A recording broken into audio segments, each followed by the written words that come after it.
Welcome, weary wanderer, to the shadow-touched tale of Ranni the Witch, whose blue visage and lunar crown have become legend across the lands between. Tonight, we shall unravel the complete story of the doll-bodied demigod whose machinations shaped the very fate of the world itself. This is a story of cosmic rebellion, forbidden love, and the price of defying the gods themselves. So settle into your dreams, let your mind drift among the stars, and allow us to guide you through this tale of sorcery, sacrifice, and the eternal dance between fate and free will. Close your eyes when you're ready, and let's begin.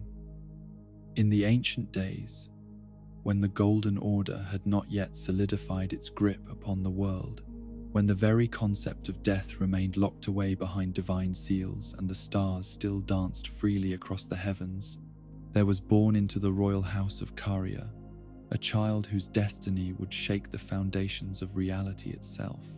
This was Ranni, daughter of the demigod Radagon and Queen Rennala of the full moon.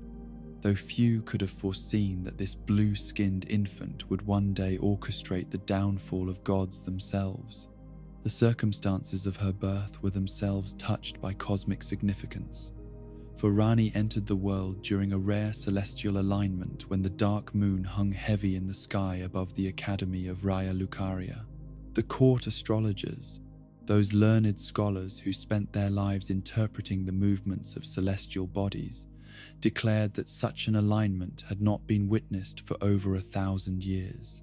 They whispered among themselves that this child bore the mark of something far greater and more terrible than ordinary royal blood.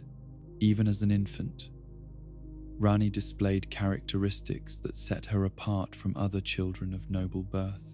Her skin held a pale blue luminescence that seemed to intensify during the night hours, as if she were somehow drawing sustenance from the moonlight itself. Her eyes, when they finally opened to regard the world around her, were not the golden amber of her father's lineage, nor the deep blue of her mother's house, but rather a strange silver that seemed to hold depths beyond mortal understanding.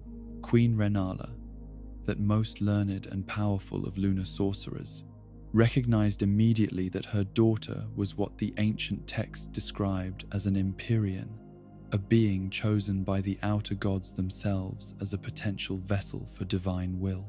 This recognition brought with it both tremendous pride and equally tremendous fear, for the queen understood better than most what such a designation might mean for her child's future. The Academy of Raya Lucaria, that magnificent seat of glintstone sorcery that had stood for millennia as a center of magical learning and research, became young Ranni's primary home during her formative years. The great halls of the Academy, with their soaring crystal formations and libraries that contained the accumulated wisdom of ages, provided the perfect environment for nurturing a mind that showed early signs of exceptional intelligence and magical aptitude. Under her mother's careful tutelage, Ranni learned the fundamental principles of glintstone sorcery and lunar magic with a speed and comprehension that amazed even the most experienced professors. While other children her age struggled to grasp the basic concepts of magical theory, Ranni was already experimenting with advanced applications that combined traditional Carian sorceries with innovations of her own devising. The young princess displayed a particular fascination with the night sky and the movements of celestial bodies, spending countless hours in the Academy's astronomical towers, watching the dance of stars and planets across the heavens. She seemed to understand intuitively that the cosmos operated according to patterns and cycles that transcended the mundane concerns of earthbound creatures, and this understanding would eventually form the foundation of her most ambitious plans. Yet even as she excelled in her magical studies, Ranni began to display character traits that concerned those charged with her education and care. She was intellectually curious to a fault, asking questions that delved into areas of knowledge that were considered dangerous or forbidden. More troubling still was her apparent disdain for authority figures and established traditions, displaying an independence of thought that bordered on rebelliousness. During her adolescent years, Ranni was introduced to a figure who would profoundly influence her understanding of magic and her approach to the world around her. The Snow Witch, whose true name has been lost to history, but whose teachings would echo through the ages, became Ranni's mentor in the most esoteric and powerful forms of sorcery. This mysterious woman, who appeared to be ancient beyond mortal lifespan yet possessed a vitality that defied natural law, taught Ranni secrets that were not recorded in any of the Academy's vast libraries. Under the Snow Witch's guidance, Ranni learned the art of spirit manipulation and the crafting of magical constructs that could house consciousness itself. These were skills that went far beyond traditional glintstone sorcery, touching upon fundamental forces that governed the relationship between soul and flesh, between the spiritual and the material. The Snow Witch spoke often of the possibility of transcending the limitations of physical form, of achieving a kind of immortality through the separation of consciousness from mortal flesh.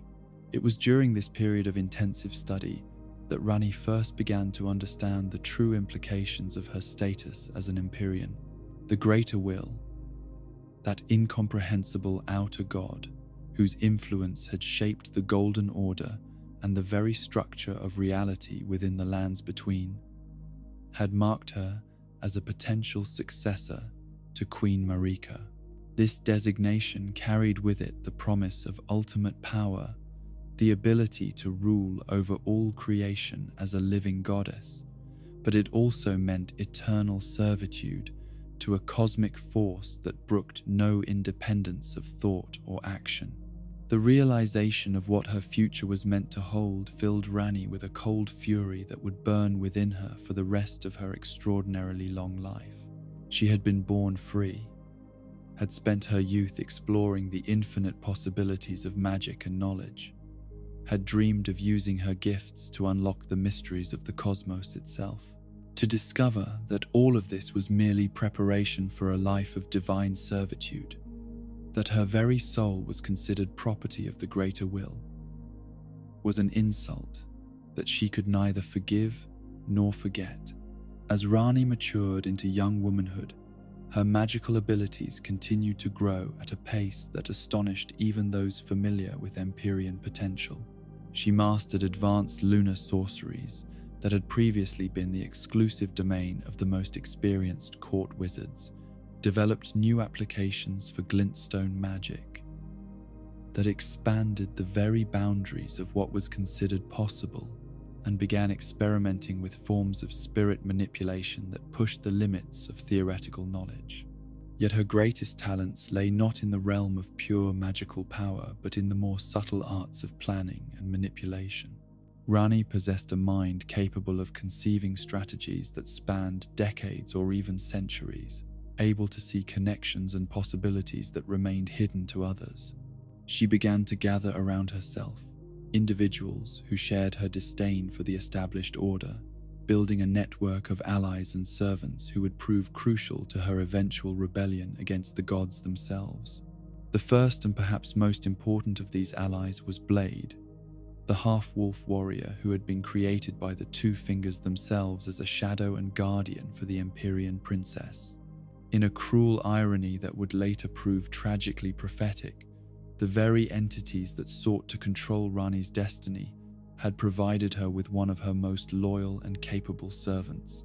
Blade's devotion to his mistress was absolute, his loyalty unquestionable, though few could have foreseen the internal conflict that would eventually tear him apart. Another crucial member of Ranni's inner circle was Iji, the giant troll who served as both blacksmith and advisor to the Carian royal family. Iji's wisdom and craftsmanship were legendary even among his long-lived people, and his understanding of ancient magic and technology made him invaluable to Ranni's growing ambitions. More than that, his unshakable loyalty to the royal family extended beyond mere duty to genuine affection for the blue-skinned princess who had grown up under his watchful care. The third member of this intimate group was Preceptor Seluvis, a scholar and sorcerer whose knowledge of forbidden magics complemented Ranni's own research into the boundaries between life and death, consciousness and flesh. Though Seluvis's true nature would eventually be revealed as far darker than anyone suspected, his contributions to Ranni's understanding of spirit manipulation and magical puppetry were undeniably significant. As the years passed and Ranni's power and knowledge continued to grow, so too did her resentment toward the cosmic forces that sought to control her destiny. She began to formulate plans that went far beyond simple rebellion, envisioning instead a complete overthrow of the existing order and the establishment of something entirely new. These were not the naive dreams of youthful idealism, but carefully considered strategies born from deep understanding of the fundamental forces that governed reality itself. The young Empyrean spent countless hours in the deepest libraries of the Academy, researching ancient texts that spoke of powers and possibilities that predated the Golden Order's dominance. She learned of the Rune of Death, that fundamental aspect of existence that had been removed from the Elden Ring and sealed away to ensure the immortality of the gods. She studied the history of the Eternal Cities and the civilizations that had dared to challenge the greater will in ages past. Most significantly, Ranni began to understand that her rebellion would require sacrifices of a magnitude that few could comprehend. To escape the destiny that had been imposed upon her, she would need to fundamentally alter her very nature, to transform herself into something that existed beyond the reach of the outer god's influence. This transformation would require her to abandon her Empyrean flesh, the very body that made her valuable to the greater will, and find some other means of maintaining her consciousness and power. The solution she eventually conceived was as elegant as it was terrible. If she could not escape her fate while remaining in her ordained form, she would simply cease to exist in that form entirely. The process would require precise timing, careful planning, and allies willing to commit acts that would be considered the ultimate blasphemy by the Golden Order's standards. Yet, for someone who had spent her entire life being told that her destiny was predetermined by forces beyond her control, the opportunity to choose her own path regardless of the cost represented a freedom worth any price. As Ranni approached the culmination of her plans, she reflected often on the lessons her mother had taught her about the nature of lunar magic and the power that could be drawn from the night sky. Queen Rennala had spoken of the moon as a symbol of change and transformation, of the eternal cycle of death and rebirth that governed all existence. These teachings would prove prophetic, for Ranni's own transformation would embody these principles in ways that even her wise mother could never have anticipated.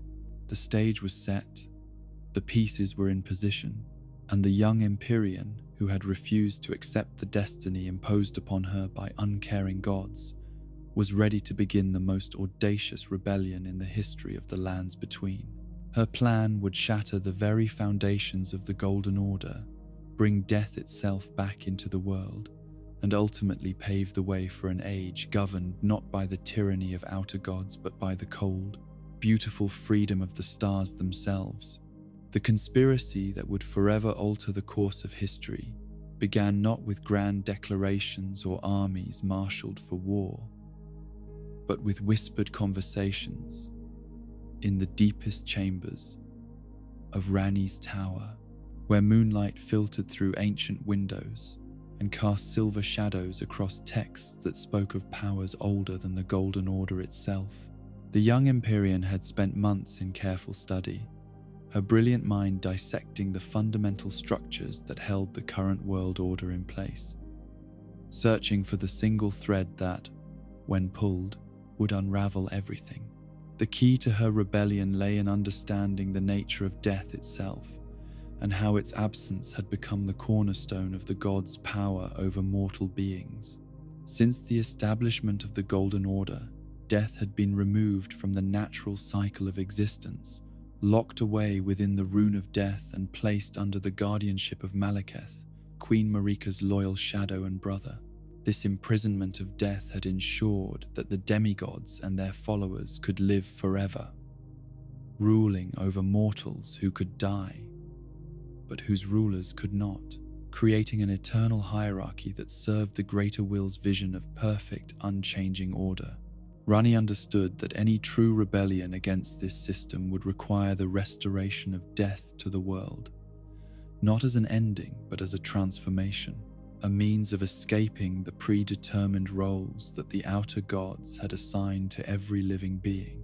Yet accessing the Rune of Death seemed impossible. For Malekith was perhaps the most formidable warrior in all the lands between, his loyalty to Queen Marika absolute, and his power over the very concept of death, making him virtually invulnerable to conventional assault. It was during her research into ancient texts that Ranni discovered references to a group that had once served as instruments of divine justice in ages past, before their purpose had been corrupted by the very forces they had once served. The Black Knife Assassins were spoken of in hushed tones, their very existence a reminder of the violence that lay beneath the Golden Order's veneer of eternal peace. These women, chosen from among the Numen people who shared Queen Marika's own origins, had once been the personal executioners of the gods themselves. The assassins possessed abilities that made them uniquely suited for Ranni's purposes. Their mastery of stealth and assassination was legendary, but more importantly, they had access to weapons that had been imbued with fragments of the Rune of Death itself. These black knives could kill even immortal beings, piercing through divine protections and inflicting wounds that could not be healed by any magic or grace. Most crucially of all, some among their number bore deep resentment toward Queen Marika and the Golden Order that had used them as tools and then cast them aside when their services were no longer required. Establishing contact with the Black Knife Assassins required all of Ranni's considerable skills in manipulation and diplomacy. These were not individuals who could be approached through conventional means or swayed by simple appeals to their self-interest. They existed in the shadows of the world, moving through networks of secrecy and betrayal that had been centuries in the making. Yet Ranni possessed advantages that few others could claim. Her status as an Empyrean gave her access to information and resources that were denied to ordinary mortals, while her genuine hatred of the Golden Order created common ground with those who had suffered under its rule. The negotiations that followed took place in locations that existed at the very margins of reality, in hidden chambers beneath ruined temples, and in groves where the boundary between the physical world and the realm of spirits grew thin. Ranni met with representatives of the assassins, their faces hidden behind masks that seemed to drink in light itself, their voices carrying the weight of accumulated grievances that stretched back through generations of service and betrayal. The plan that eventually emerged from these clandestine meetings was breathtaking in its audacity and terrifying in its implications. If successful, it would accomplish multiple objectives simultaneously, striking at the heart of the Golden Order while providing Ranni with the means to escape her predetermined fate. The key lay in understanding the metaphysical connections that bound all living beings to the cosmic order and the ways in which these connections could be severed or redirected. Ranni had discovered that her death alone would not be sufficient to free her from the Greater Will's control. As an Empyrean, her very soul was marked for divine service, and even death might not release her from that obligation. However, she had also learned that the Rune of Death, when properly employed, could create what the ancient texts described as a true death, a complete severing of all connections between soul and flesh that would place the victim beyond the reach of any cosmic force, no matter how powerful. The challenge lay in applying this principle to her own situation, while ensuring her continued existence in some form that would allow her to pursue her ultimate goals. The solution she devised required the simultaneous deaths of two beings, with their fates intertwined in such a way that each would experience only half of true death. One would lose their soul while their body remained intact, while the other would lose their physical form while their spirit endured. For this plan to succeed, Ranni needed a second victim whose death would complement and complete her own transformation. The choice of target was crucial, for it could not be a random individual, but rather someone whose death would serve multiple purposes and whose fate was already intertwined with the cosmic order in ways that made them suitable for such a ritual. After careful consideration of the various possibilities, Ranni settled upon Prince Godwyn, called the Golden, whose status as Queen Marika's beloved firstborn made him the perfect symbol of everything the Golden Order represented. Godwyn was, by all accounts, the embodiment of the Golden Order's highest ideals. He was noble and just, beloved by his subjects, and respected even by his enemies. His death would not only serve Ranni's immediate purposes, but would also send a message that would reverberate throughout the lands. Between that, even the most exalted and protected beings were not beyond the reach of those who opposed the established order. More pragmatically, his death would create chaos within the ruling hierarchy, disrupting the carefully maintained balance of power and providing opportunities for further rebellion. The ritual itself required preparations that took months to complete, drawing upon knowledge from sources so ancient and forbidden that their very existence was known only to a handful of scholars throughout the world. Ranni worked tirelessly with her most trusted allies, gathering the necessary components and creating the magical frameworks that would guide the complex interaction of forces required to achieve their desired outcome.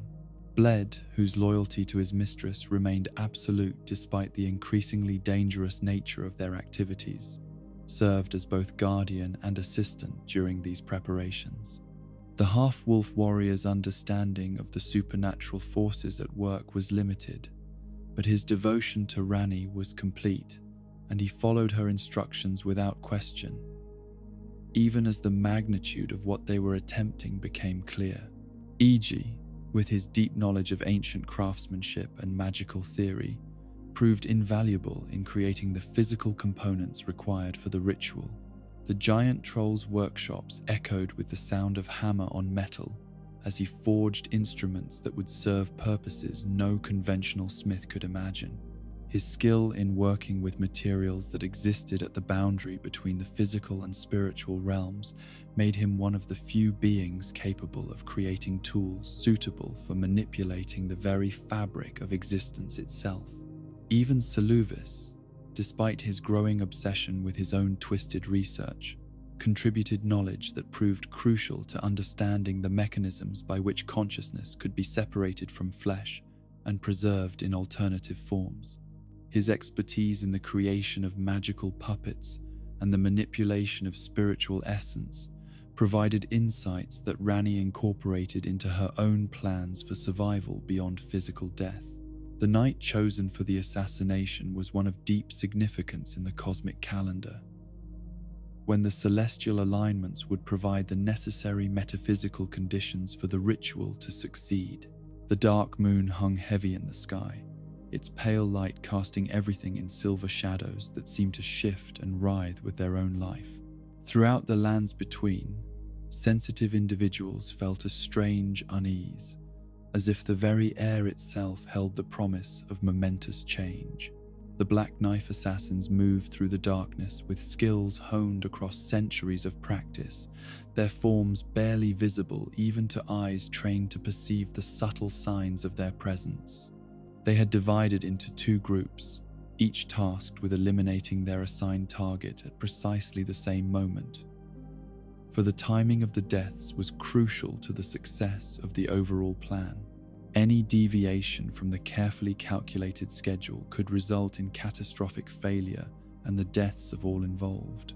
The group assigned to eliminate Prince Godwyn infiltrated Langdell under cover of night, their approach facilitated by knowledge gained through months of careful observation and planning. The royal capital's defenses, formidable though they were, had been designed to repel conventional assault rather than the subtle infiltration techniques employed by the assassins. They moved through shadows and hidden passages, avoiding the patrol routes of guards whose schedules they had memorized in advance. Godwin himself was found in his private chambers, engaged in the scholarly pursuits that had always characterized his approach to rulership. The Golden Prince was known for his dedication to learning and his desire to understand the deeper mysteries of the world around him, qualities that had made him beloved by his subjects, but which also provided his assassins with opportunities to approach him when he was alone and vulnerable.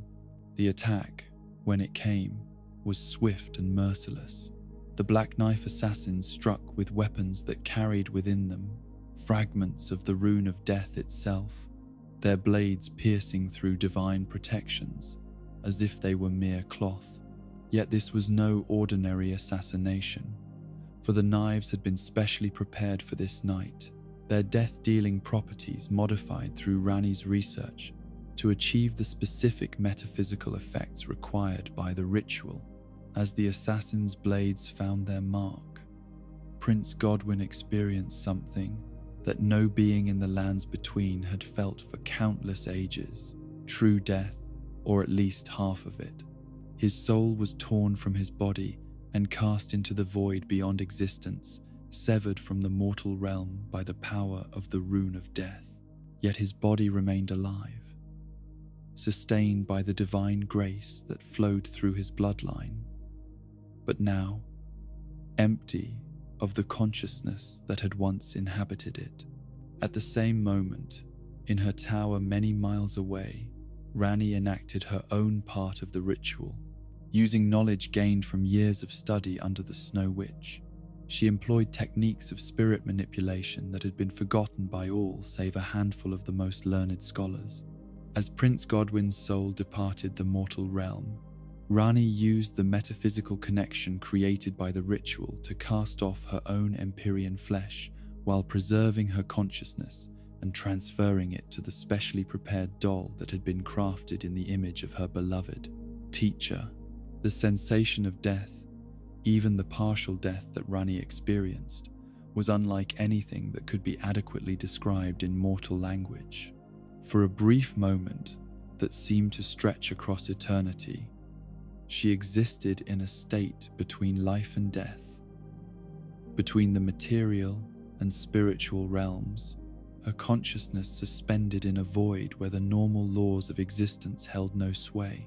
In that moment, she glimpsed truths about the nature of reality that few living beings had ever perceived, understanding that stretched beyond the boundaries of mortal comprehension. When awareness returned, Ranni found herself inhabiting a form that was both familiar and utterly alien. The doll body that housed her spirit was perfect in its craftsmanship, every detail reproduced with an artistry that bordered on the divine. Yet, it was fundamentally different from the flesh she had abandoned, lacking the warmth of life while possessing capabilities that transcended mortal limitations. She had achieved her goal of escaping the destiny imposed upon her by the greater will, but at a cost that few could have paid willingly. The immediate aftermath of the Night of Black Knives sent shockwaves throughout the lands. Between that would be felt for ages to come. The death of Prince Godwin, the first death of a demigod since the establishment of the Golden Order, shattered assumptions that had been held as absolute truths for countless generations. If the most beloved and protected of Queen Marika's children could be killed, then no one was truly safe from the forces that opposed the established order. Queen Marika's reaction to her son's death was a rage so profound and terrible that it literally broke the world. The sovereign goddess, driven beyond the bounds of sanity by grief and fury, took up a great hammer and struck the Elden ring itself, shattering the cosmic symbol that had held reality together for millennia. The breaking of the ring sent waves of chaos rippling across the lands between, fundamentally altering the nature of existence and creating opportunities for powers that had long been suppressed to reassert themselves. The Shattering, as this cataclysmic event came to be known, marked the end of the Age of Plenty and the beginning of an era of war and strife that would continue until a new order could be established. The various demigods, no longer bound by the unity that the intact Elden Ring had imposed upon them, began to war among themselves for control of the great runes that had been scattered by their mother's fury. Brother fought brother, alliances were forged and broken, and the common people suffered as their supposed protectors pursued power with single-minded determination. Yet for all the chaos and destruction that followed, Ranni's plan had succeeded beyond her most optimistic expectations. Her apparent death during the Night of Black Knives had removed her from consideration as a potential heir to Queen Marika's throne, allowing her to pursue her own agenda without interference from the greater will or its agents. The doll body she now inhabited existed outside the normal chains of cosmic authority, free to act according to her own will rather than the predetermined destiny that had once seemed inescapable. More importantly, the ritual had provided her with something that no other being in the lands, between possessed knowledge of how to achieve true death and transcendence, beyond the reach of the outer gods. This understanding would prove crucial to her ultimate plans, for she now knew that it was possible to break free from cosmic authority entirely and establish a new order based on principles of freedom rather than subjugation. The Black Knife assassins, having completed their part of the bargain, melted away into the shadows from whence they had come. Some would eventually be hunted down and punished for their role in the conspiracy, but others remained free to pursue their own agendas in the chaotic world that had emerged from the Shattering. Their weapons, imbued with fragments of the Rune of Death, would continue to pose a threat to the established order for years to come. As news of the tragedy spread throughout the lands between, carried by merchants and travelers who had witnessed the cosmic upheaval that followed Queen Marika's rage, the various peoples of the realm began to understand that the world they had known was gone forever. The Golden Order, which had seemed as permanent and unchanging as the stars themselves, had been revealed as fragile and mortal. The age of certainty was over, and the future belonged to those bold enough to seize it. In her tower overlooking the Academy of Raya Lucaria, surrounded by the loyal followers who had aided her in achieving the impossible, Ranni contemplated the new reality she had helped to create. The first phase of her rebellion had succeeded, but she understood that this was merely the beginning of a much longer and more dangerous journey. The road ahead would require patience, cunning, and sacrifices that would test the limits of even her considerable resolve. Yet as she gazed up at the night sky through windows that had been crafted to channel lunar energies, Ranni felt something she had never experienced before, the intoxicating freedom of knowing that her destiny was now truly her own to determine. The stars that had once seemed distant and unreachable now beckoned with promises of possibilities that stretched beyond the boundaries of imagination itself. The Night of Black Knives was over, but the Age of Stars had only just begun. The years that followed the Night of Black Knives were marked by an absence so profound that it seemed to echo through the very stones of Ranni's tower, where moonlight continued to filter through ancient windows but found no blue-skinned figure to illuminate. To all outward appearances, the Empyrean princess had perished alongside Prince Godwyn, another victim of the assassin's blades and the cosmic upheaval that had shattered the Elden Ring. Yet this apparent death was perhaps the most carefully orchestrated deception in the history of the lands between, a performance so convincing that even the most perceptive observers accepted it as truth. In the immediate aftermath of the Shattering, when Queen Marika's rage had torn reality itself asunder and set the various demigods against one another in wars that would consume generations. Ranni's tower stood empty and silent. The chambers where she had once studied ancient texts and practiced forbidden sorceries now held only shadows and dust, while the laboratories where she had conducted her most dangerous experiments lay abandoned, their equipment covered by sheets that grew grey with the passage of time. The illusion of abandonment was maintained through the most meticulous attention to detail, for Ranni understood that her enemies possessed resources and abilities that could pierce through conventional deceptions. Every aspect of the tower's appearance had to support the narrative of her death, from the dust that accumulated in precise patterns to suggest natural neglect, to the way certain magical residues faded at exactly the rate one would expect if their creator were no longer present to maintain them. Yet beneath this carefully constructed facade of emptiness and decay, life continued in forms that few could have imagined. Ranni's consciousness, now housed within the doll body that had been crafted with such exquisite care, remained active and alert, though she had adopted patterns of behavior that minimized the risk of detection. During the daylight hours, when the sun's harsh radiance made her vulnerable to observation by those who served the Golden Order, she remained motionless and silent, her doll form indistinguishable from the other artifacts and curiosities that filled the tower's many chambers. But when night fell, and the familiar silver light of the moon bathed the tower in its protective glow, Ranni emerged from her enforced stillness to continue the work that would define the rest of her extraordinarily long existence. Hidden chambers deep within the tower's foundations, spaces that had been carved from living rock and warded with protections that rendered them invisible to all forms of detection, served as her new laboratories and libraries.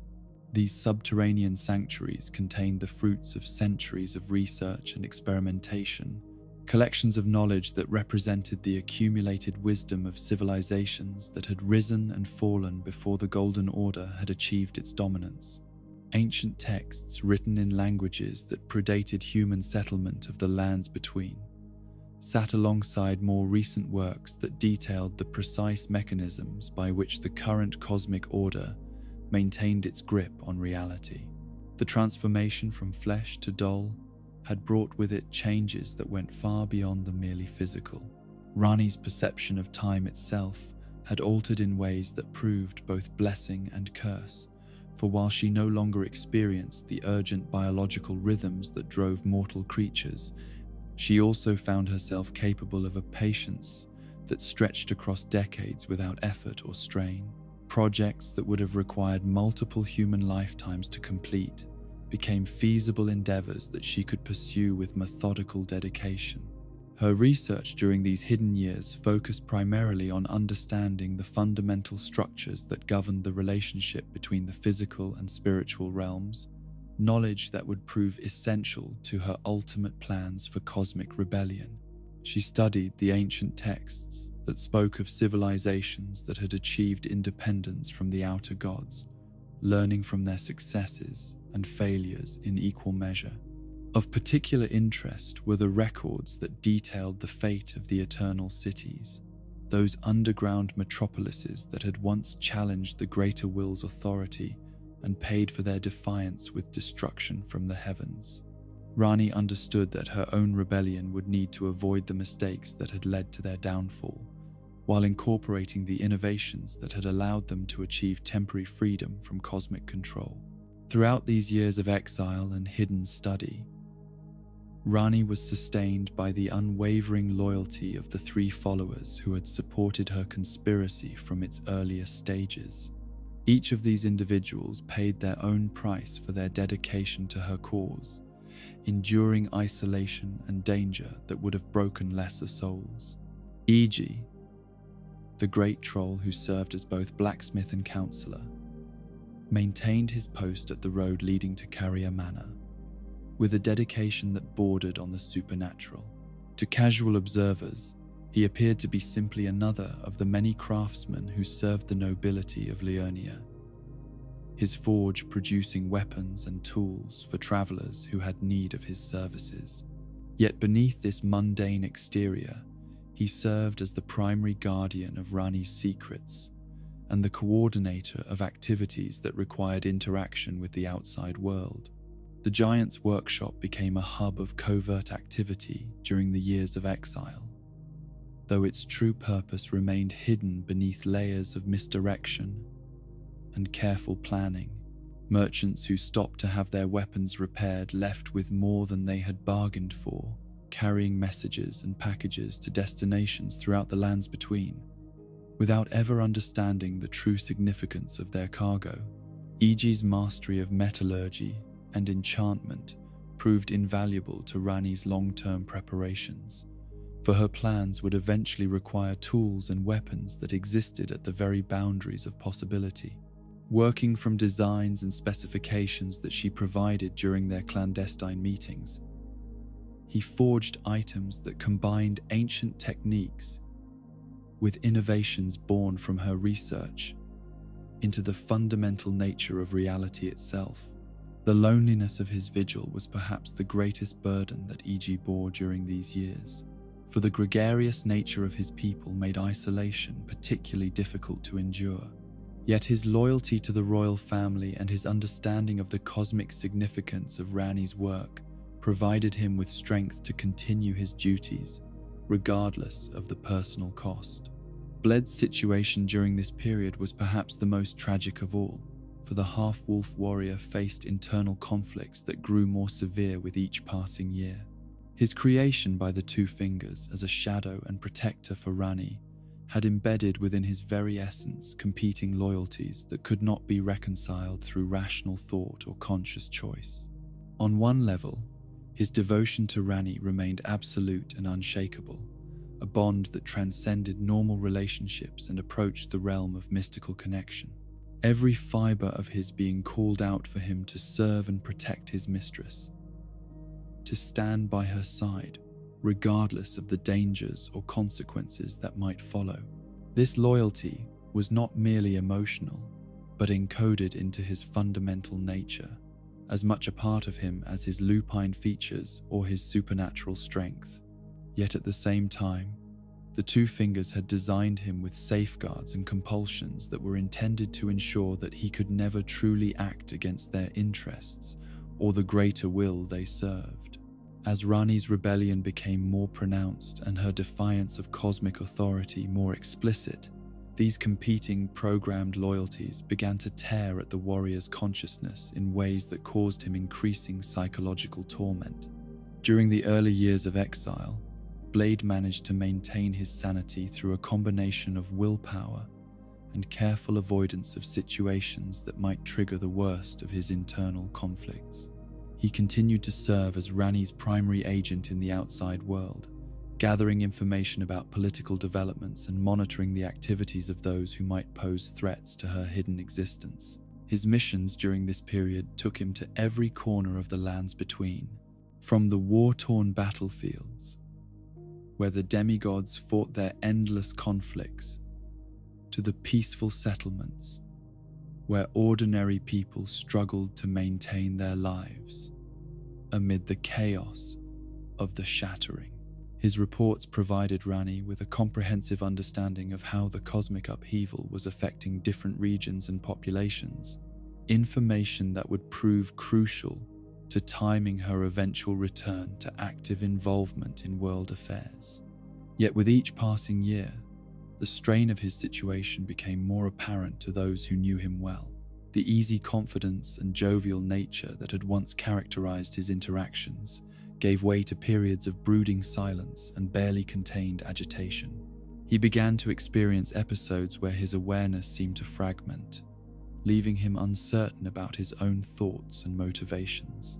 The third member of Ranni's inner circle during these years of exile presented a very different sort of challenge, though one that would prove equally significant in its ultimate consequences.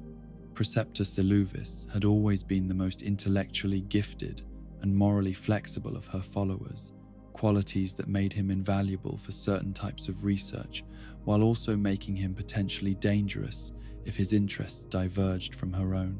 During the years of enforced isolation, Seluvis threw himself into magical research with an intensity that bordered on obsession. His studies focused primarily on the manipulation of consciousness and the creation of what he termed perfect beings, magical constructs that combined human intelligence with absolute obedience to their creator's will. These investigations built upon knowledge that he had gained from Ranni's own research, but took it in directions that she would have found deeply disturbing had she been fully aware of their scope. The Preceptor's Tower, located close enough to Korea Manor to maintain the pretense of continued service to the royal family, became a laboratory for experiments that pushed the boundaries of ethical magical practice far beyond any reasonable limits. Working in secret chambers that he had excavated beneath his official quarters, Seluvis began the process of creating what he believed would be the ultimate expression of magical artistry: living beings whose bodies and minds could be shaped according to his desires. His early experiments focused on animals and lesser creatures, subjects whose disappearance would not attract unwanted attention from the authorities. Yet as his skills improved and his confidence grew, he began to set his sights on more ambitious targets. The isolation imposed by the post-shattering chaos provided him with opportunities to acquire human subjects whose fate would not be investigated too closely by overwhelmed local officials. The techniques that Seluvis developed during these years represented a corruption of the legitimate magical arts that he had learned during his training as a preceptor. Where traditional sorcery sought to work in harmony with natural forces and respect the fundamental dignity of conscious beings, his research treated consciousness itself as raw material to be shaped and molded according to aesthetic and practical considerations. Perhaps most disturbing of all was the way in which his experiments began to influence his perception of other people, including those he counted among his allies and associates. Seluvis began to view all conscious beings as potential subjects for improvement, seeing in their independence of thought and action nothing more than flaws to be corrected through the application of his increasingly refined techniques. Even his loyalty to Ranni, which had once seemed as solid as that displayed by Iji or Blade, began to transform into something more complex and troubling. Where once he had served her out of genuine respect for her intelligence and shared commitment to overthrowing the Golden Order, he now began to see her as the ultimate challenge for his magical artistry, a being of such power and complexity that successfully puppeting her would represent the crowning achievement of his career. During the long years of exile, Ranni herself underwent changes that were both subtle and profound, transformations that reflected her adaptation to existence in a form that transcended the normal boundaries between life and death. The doll body that housed her consciousness possessed capabilities that her original flesh had lacked, but it also imposed limitations and requirements that she was forced to learn through experience. The most significant of these changes was her relationship to the passage of time and the rhythms of natural existence. Where her mortal form had required sleep, food, and the 1,000 small attentions that biological life demands, her current state allowed her to devote herself completely to intellectual pursuits, without the interruptions that had once fragmented her concentration. Yet this freedom came with its own costs, for the absence of biological rhythms also meant the absence of the subtle emotional variations that had once provided texture and meaning to her daily existence. The doll body was capable of simulating the full range of human emotions, but these feelings lacked the spontaneous authenticity that had once characterized her responses to the world around her. More troubling still was the gradual realization that her transformation had altered her relationship to other conscious beings in ways that were difficult to define but impossible to ignore. The empathy and emotional connection that had once allowed her to understand and relate to others became increasingly abstract, replaced by intellectual comprehension that lacked the warmth of genuine feeling. This emotional distance proved to be both a strength and a weakness in her ongoing preparations for cosmic rebellion. On one hand, it allowed her to contemplate actions and strategies that would require tremendous sacrifices from others without being paralyzed by guilt or regret. On the other hand, it gradually isolated her from the very people and causes that had originally motivated her opposition to the Golden Order. As the years of exile stretched on, and the chaos of the Shattering continued to reshape the political landscape of the lands between, Ranni began to lay the groundwork for her eventual return to active involvement in world affairs. The research she had conducted during her hidden years had provided her with knowledge and capabilities that exceeded anything she had possessed during her original rebellion, while the cosmic disruption caused by Queen Marika's fury had created opportunities that had not existed during the stable days of the Golden Order. Her plans for the future were vast in scope and terrible in their implications, encompassing not merely the overthrow of the current cosmic order, but its replacement with something entirely new. She had learned from studying the fate of previous civilizations that rebellion alone was insufficient. True change required the complete destruction of existing structures and their replacement with alternatives that were fundamentally incompatible with the old system. The Age of Stars that she envisioned would be built upon principles that directly contradicted everything the Greater Will represented. Where the current order demanded conformity and submission to divine authority, her new cosmos would celebrate independence of thought and freedom of choice. Where the Golden Order sought to impose eternal stasis and unchanging hierarchy, the Age of Stars would embrace transformation and the endless possibilities that came with genuine freedom. Yet she also understood that achieving this vision would require allies whose capabilities complemented her own. Individuals who possessed the strength and skills necessary to challenge beings of godlike power.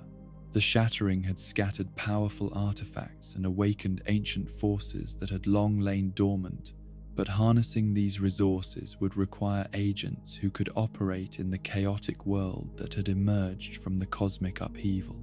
Most importantly, she would need someone who could serve as more than merely another follower or servant, someone who could stand as her equal and partner in the monumental task of reshaping reality itself. This individual would need to possess not only tremendous power and skill, but also the independence of spirit necessary to resist the corrupting influences that had destroyed so many previous attempts at cosmic rebellion.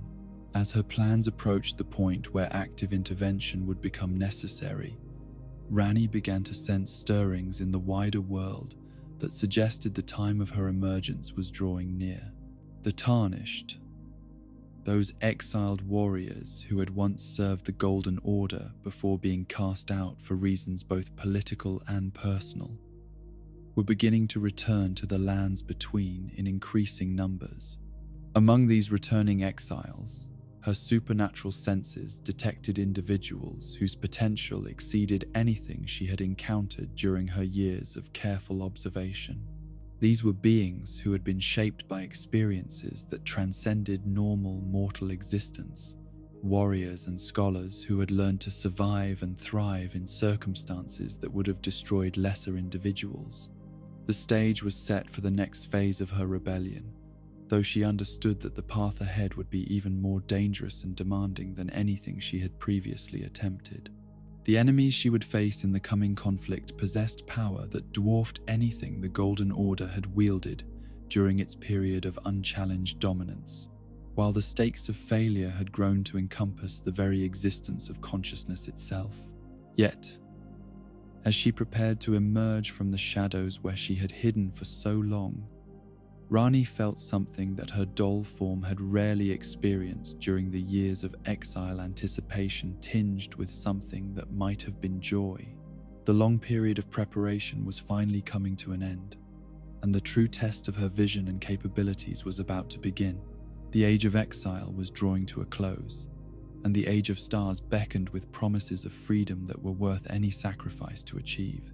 The return of Ranni the Witch to the affairs of the mortal world began not with grand proclamations or dramatic revelations, but with the quiet footsteps of a solitary figure moving through the pre-dawn darkness toward a humble church that few travelers bothered to visit. The Church of LA, weathered by centuries of wind and rain, stood as one of countless shrines scattered throughout the lands between its simple stone walls and modest bell tower, speaking of faith that persisted even in times of cosmic upheaval. It was here, in this place of forgotten devotion, that Ranni chose to make her first contact with the outside world after decades of carefully maintained exile. The timing was not coincidental, for her supernatural senses had detected the approach of something that had been absent from the lands between for far too long, a tarnished warrior whose potential exceeded the ordinary bounds of mortal capability. The figure she had been watching from afar possessed qualities that marked them as extraordinary, even among the exiled warriors who were beginning to return to their homeland in increasing numbers. This was no ordinary soldier seeking redemption or glory, but rather someone who had been shaped by experiences that transcended normal understanding of what mortal beings could endure and achieve. As the Tarnished approached the church in the grey hours before sunrise, Ranni emerged from the shadows where she had been waiting, her form appearing to shimmer slightly in the uncertain light. To any casual observer, she might have seemed to be nothing more than another traveler seeking shelter or guidance, her appearance carefully crafted to suggest mystery, without immediately revealing the true depths of her nature and capabilities. The disguise she had chosen for this first encounter was both elegant and practical, presenting herself as a figure of obvious knowledge and power while concealing the most dangerous aspects of her true identity. She wore the appearance of what mortals might expect from a wise woman or traveling sorceress, someone who possessed valuable insights without necessarily posing a direct threat to the established order. Her voice, when she finally spoke to the approaching warrior, carried tones that seemed to resonate from depths beyond normal human experience. There was something in her manner of speaking that suggested vast knowledge and equally vast patience, as if she had spent lifetimes observing the patterns of mortal behavior and had learned to communicate in ways that transcended the simple exchange of information. The conversation that followed was brief by necessity, for Ranni understood that too much revelation too early could overwhelm or frighten away the very individual she hoped to recruit for her cause. Instead, she focused on providing what the Tarnished would need most in the immediate future: practical assistance that would demonstrate her goodwill while establishing her as someone worthy of trust and further interaction. The gift she offered was both simple and profound in its implications. The spirit-calling bell, an artifact of ancient Sheikah craftsmanship that few in the current age understood or appreciated, represented access to abilities that could mean the difference between life and death in the dangerous world the Tarnished was about to enter. More than that, it served as a subtle test of the warrior's character and potential. The bell's true value lay not merely in its practical applications, but in what it represented about the relationship between the living and the spirits of the dead. Those who could master its use demonstrated not only technical skill, but also the kind of spiritual sensitivity and emotional balance that would be essential for the tasks that lay ahead. As she placed the bell in the Tarnished warrior's hands, Ranni studied their reaction with the intensity of someone whose plans depended upon accurate assessment of character and capability. The way they received the gift, the questions they asked or chose not to ask, the manner in which they handled an artifact of obvious power and antiquity. All of these details provided crucial information about whether this individual possessed the qualities she would need in an ally. The encounter concluded with words that seemed casual but had been chosen with the precision of someone who understood the power of language to shape perception and memory. Ranni's parting advice carried multiple layers of meaning, offering immediate practical guidance while also serving as a subtle invitation to deeper involvement in affairs that transcended normal mortal concerns. Yet even as she withdrew into the shadows from which she had emerged, Ranni continued to observe the Tarnished's progress with an attention that bordered on the obsessive. Her supernatural senses, enhanced by decades of research into the fundamental forces that governed consciousness and perception, allowed her to monitor their activities across vast distances with a clarity that would have seemed miraculous to ordinary observers.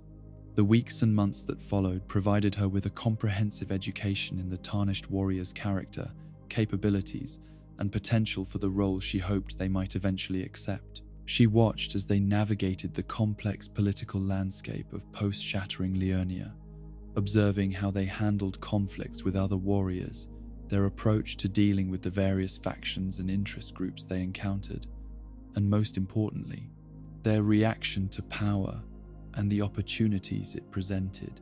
What she saw filled her with a satisfaction that her doll form was capable of expressing only in the most subtle ways.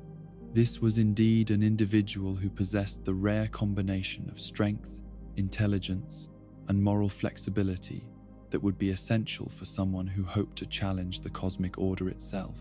Yet they also demonstrated the kind of principled behavior and genuine concern for others that suggested they could be trusted with power of the magnitude she hoped eventually to share. The Tarnished's approach to Korea Manor represented the first major test of their worthiness as a potential ally, though they had no way of knowing the true significance of the trials that awaited them within the ancient stronghold. The manor itself had been transformed during the years following the shattering, its once beautiful halls and chambers becoming a maze of magical traps and hostile guardians that would challenge even the most skilled intruders. Ranni had not been idle during the years of exile, and the defenses that now protected her ancestral home reflected both her understanding of security and her desire to test anyone who might seek to reach her inner sanctum. The creatures and magical constructs that patrolled the manor's corridors had been chosen and positioned with care, each encounter designed to evaluate specific aspects of an intruder's capabilities and character. The giant hands that emerged from the ground to grasp at unwary travelers represented more than mere physical threats. They were manifestations of grasping ambition and the desire to possess what belonged to others. Those who could overcome them demonstrated not only combat prowess, but also the ability to resist the psychological pressure that came from facing opponents whose very existence seemed to violate the natural order. The spectral knights that wandered the manor's halls posed different challenges, testing the intruder's ability to face opponents who combined military skill with supernatural resilience. These encounters required not only physical courage, but also tactical thinking and the ability to adapt quickly to changing circumstances. Yet the most significant trial awaited at the manor's apex, where Royal Knight Loretta maintained her eternal vigil over approaches to the towers beyond. This encounter represented both a test of combat prowess and a deeper evaluation of the challenger's understanding of justice and the complex moral landscape that characterized the post-shattering world. Loretta herself embodied the tragic contradictions that had come to define the current age, a warrior whose loyalty to her original cause had led her to serve masters whose values she had ultimately been forced to reject. Her story served as both warning and inspiration to those who sought to navigate the treacherous currents of contemporary politics without losing their essential humanity. The battle between the Tarnished and Loretta was observed by Ranni with an intensity that reflected her understanding of its true significance. This was more than a simple test of combat skill. It was an evaluation of how the warrior would handle conflict with someone whose motivations were fundamentally honorable, despite their current hostile stance. The manner in which the Tarnished approached this encounter, the tactics they employed, and most importantly their reaction to victory, provided crucial insights into their character and suitability for the role Ranni hoped they might eventually accept. Those who fought with unnecessary brutality, or who took pleasure in defeating a worthy opponent, demonstrated flaws that would make them unsuitable for tasks that required both strength and wisdom. When the battle was concluded, and the path to the towers lay open before them, the Tarnished faced a choice that would determine the entire course of their future involvement in affairs that transcended normal mortal concerns. 3 towers rose before them, each representing a different aspect of the complex web of relationships and obligations that had once bound together the various members of Ranni's inner circle. The choice of which tower to approach first would reveal important information about their priorities and instincts, while their ultimate decision to climb to Ranni's own sanctum would demonstrate the kind of courage and curiosity that she required in a potential ally. Those who were satisfied with lesser mysteries, or who lacked the determination to pursue their investigation to its ultimate conclusion, were clearly unsuitable for the role she had in mind. The ascent to the top of Ranni's rise was itself a final test, requiring not only physical capability, but also the kind of mental resilience necessary to function in an environment saturated with magical energies of the most potent and dangerous varieties. The very air within the tower seemed to thrum with power that could overwhelm unprepared minds, while the stairs themselves had been designed to evaluate the climber's determination and focus. At the summit of the tower, in a chamber that had been carefully prepared for this moment, despite appearing to casual observation as nothing more than an abandoned study, the Tarnished finally encountered the figure they had unknowingly been seeking since their first arrival in the lands between. Yet even this revelation was managed with the careful precision that characterized all of Ranni's interactions with the mortal world. The being who awaited them at the tower's peak appeared to be a figure of obvious power and mystery, her doll-like appearance immediately marking her as something beyond normal human experience. Yet the true depths of her nature and the cosmic significance of her plans remained hidden beneath layers of carefully constructed misdirection and partial revelation. Ranni's first words to the Tarnished were chosen with the precision of someone who understood that initial impressions could determine the entire course of a relationship that might span decades or even centuries. She needed to establish herself as someone worthy of respect and trust, while also making clear that she possessed knowledge and capabilities that far exceeded anything the warrior had previously encountered. The chamber itself had been arranged to support this impression, filled with artifacts and texts that spoke of learning and power, without revealing the true scope of her research or the ultimate objectives toward which her efforts were directed. Everything was designed to suggest mystery and significance while avoiding revelations that might overwhelm or frighten away someone whose cooperation she desperately needed. The conversation that followed was perhaps the most crucial exchange in the entire history of Ranni's rebellion against the cosmic order. A delicate negotiation in which she sought to recruit an ally whose capabilities might prove essential to her success, while revealing only as much about her plans as was absolutely necessary to secure their cooperation. She began with explanations that established her identity and basic objectives in terms that a mortal warrior could understand and accept, presenting her goals as reasonable responses to the chaos and injustice that had characterized the post-shattering world, the overthrow of corrupt authority, and the establishment of a new order based on principles of freedom and justice. were concepts that would appeal to anyone who had witnessed the suffering caused by the demigod's endless wars. Yet beneath these surface explanations lay depths of meaning and implication that would only become apparent to the tarnished warrior over time, as they proved themselves worthy of greater trust and more complete revelation. Ranni's true objectives went far beyond simple political reform, encompassing nothing less than the complete reconstruction of the fundamental principles upon which reality itself was based. The task she set for her potential ally seemed straightforward enough on the surface: locate and retrieve an artifact of ancient power that would provide her with capabilities necessary for the next phase of her plans. The Fingerslayer blade was presented as nothing more than a powerful weapon, its true significance as a tool capable of harming the cosmic forces that governed existence, carefully concealed behind more mundane explanations. The location of this artifact in the hidden city of Nokron provided additional layers of complexity to the mission, requiring not only combat prowess, but also the kind of investigative skill and persistence necessary to uncover secrets that had been hidden for thousands of years. The very act of finding the Eternal City would demonstrate capabilities that went far beyond those possessed by ordinary warriors. As the conversation drew to its carefully orchestrated conclusion, Ranni found herself experiencing something that her doll form had rarely known during the long years of exile: genuine hope for the future and the possibilities it might hold.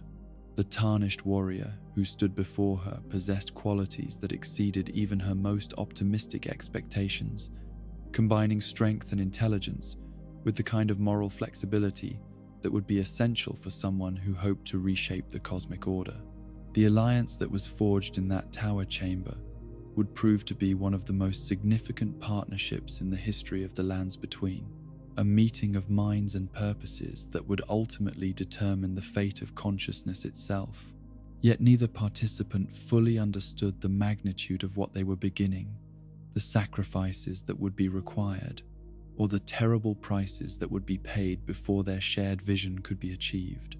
As the Tarnished departed to begin the quest that would take them to the depths of the earth and the heights of cosmic understanding, Ranni returned to the patient work of observation and preparation that had characterized her approach to rebellion from its earliest stages. The next phase of her plans was now in motion, but she understood that success would require not only the capabilities of her new ally, but also perfect timing and preparation for challenges that would test the limits of everything she had learned during her years of hidden study. The Age of Stars was no longer a distant dream, but an approaching reality, though the path to its achievement would prove to be even more dangerous and demanding than anything she had previously imagined. The bond that formed between the Tarnished warrior and Blade, the half-wolf guardian who had served Ranni faithfully through decades of exile and uncertainty, represented something far more profound than mere alliance between strangers united by common cause.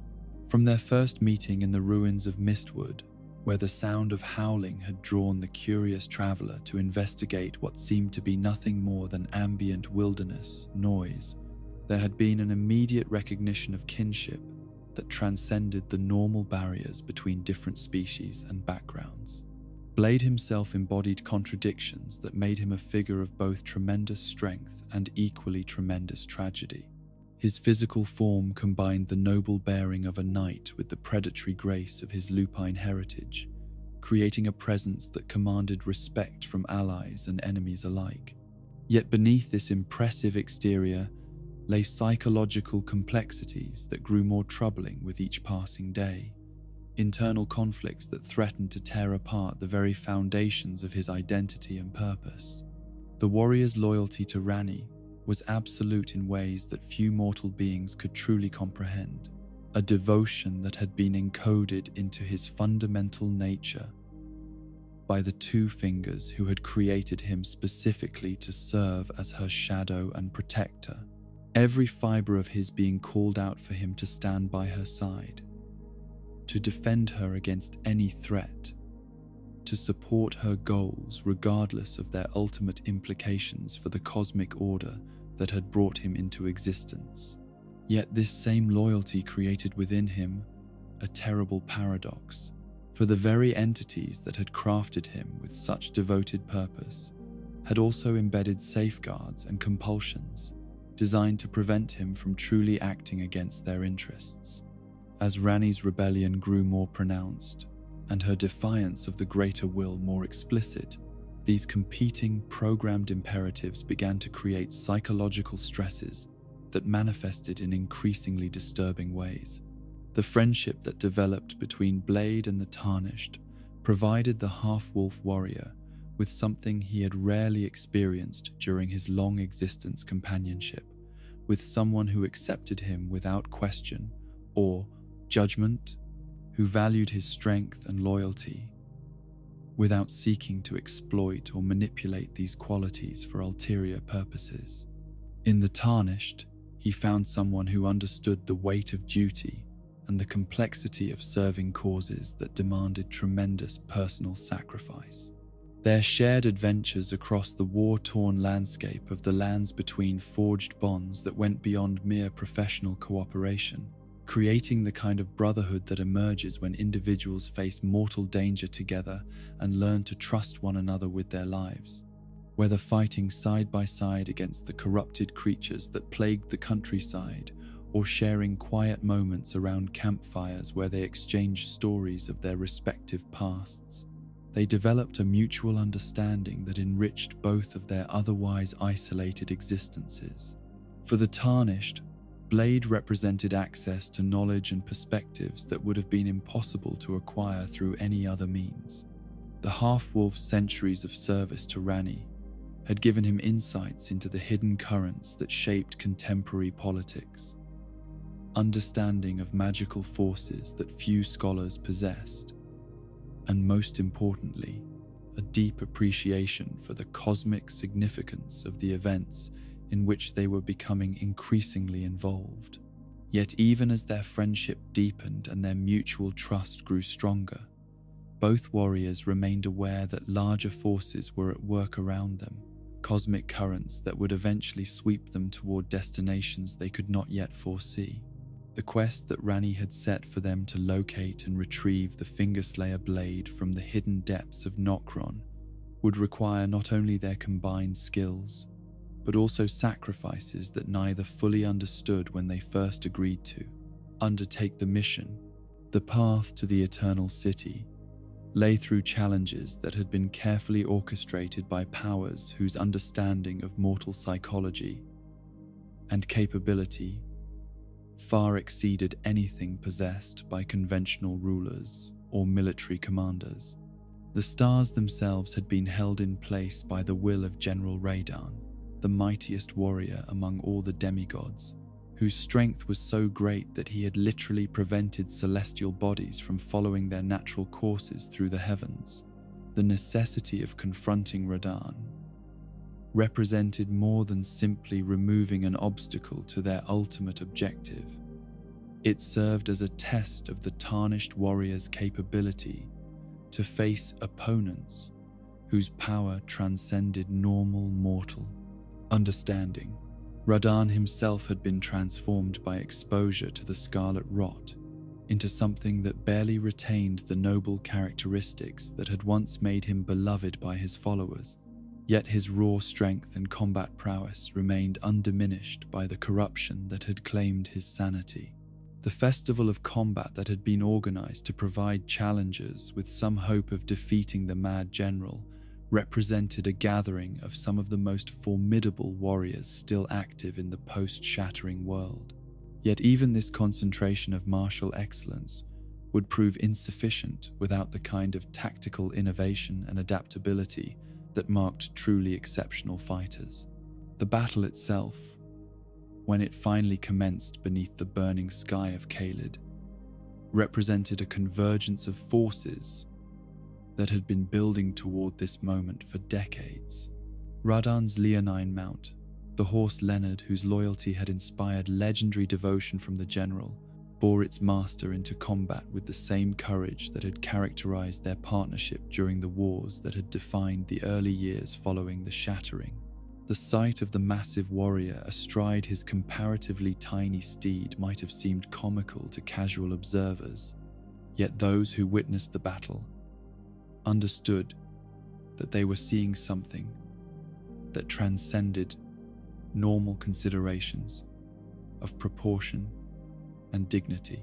This was love made manifest, the kind of bond between warrior and mount that elevated both participants beyond their individual limitations and created something greater than the sum of their separate capabilities.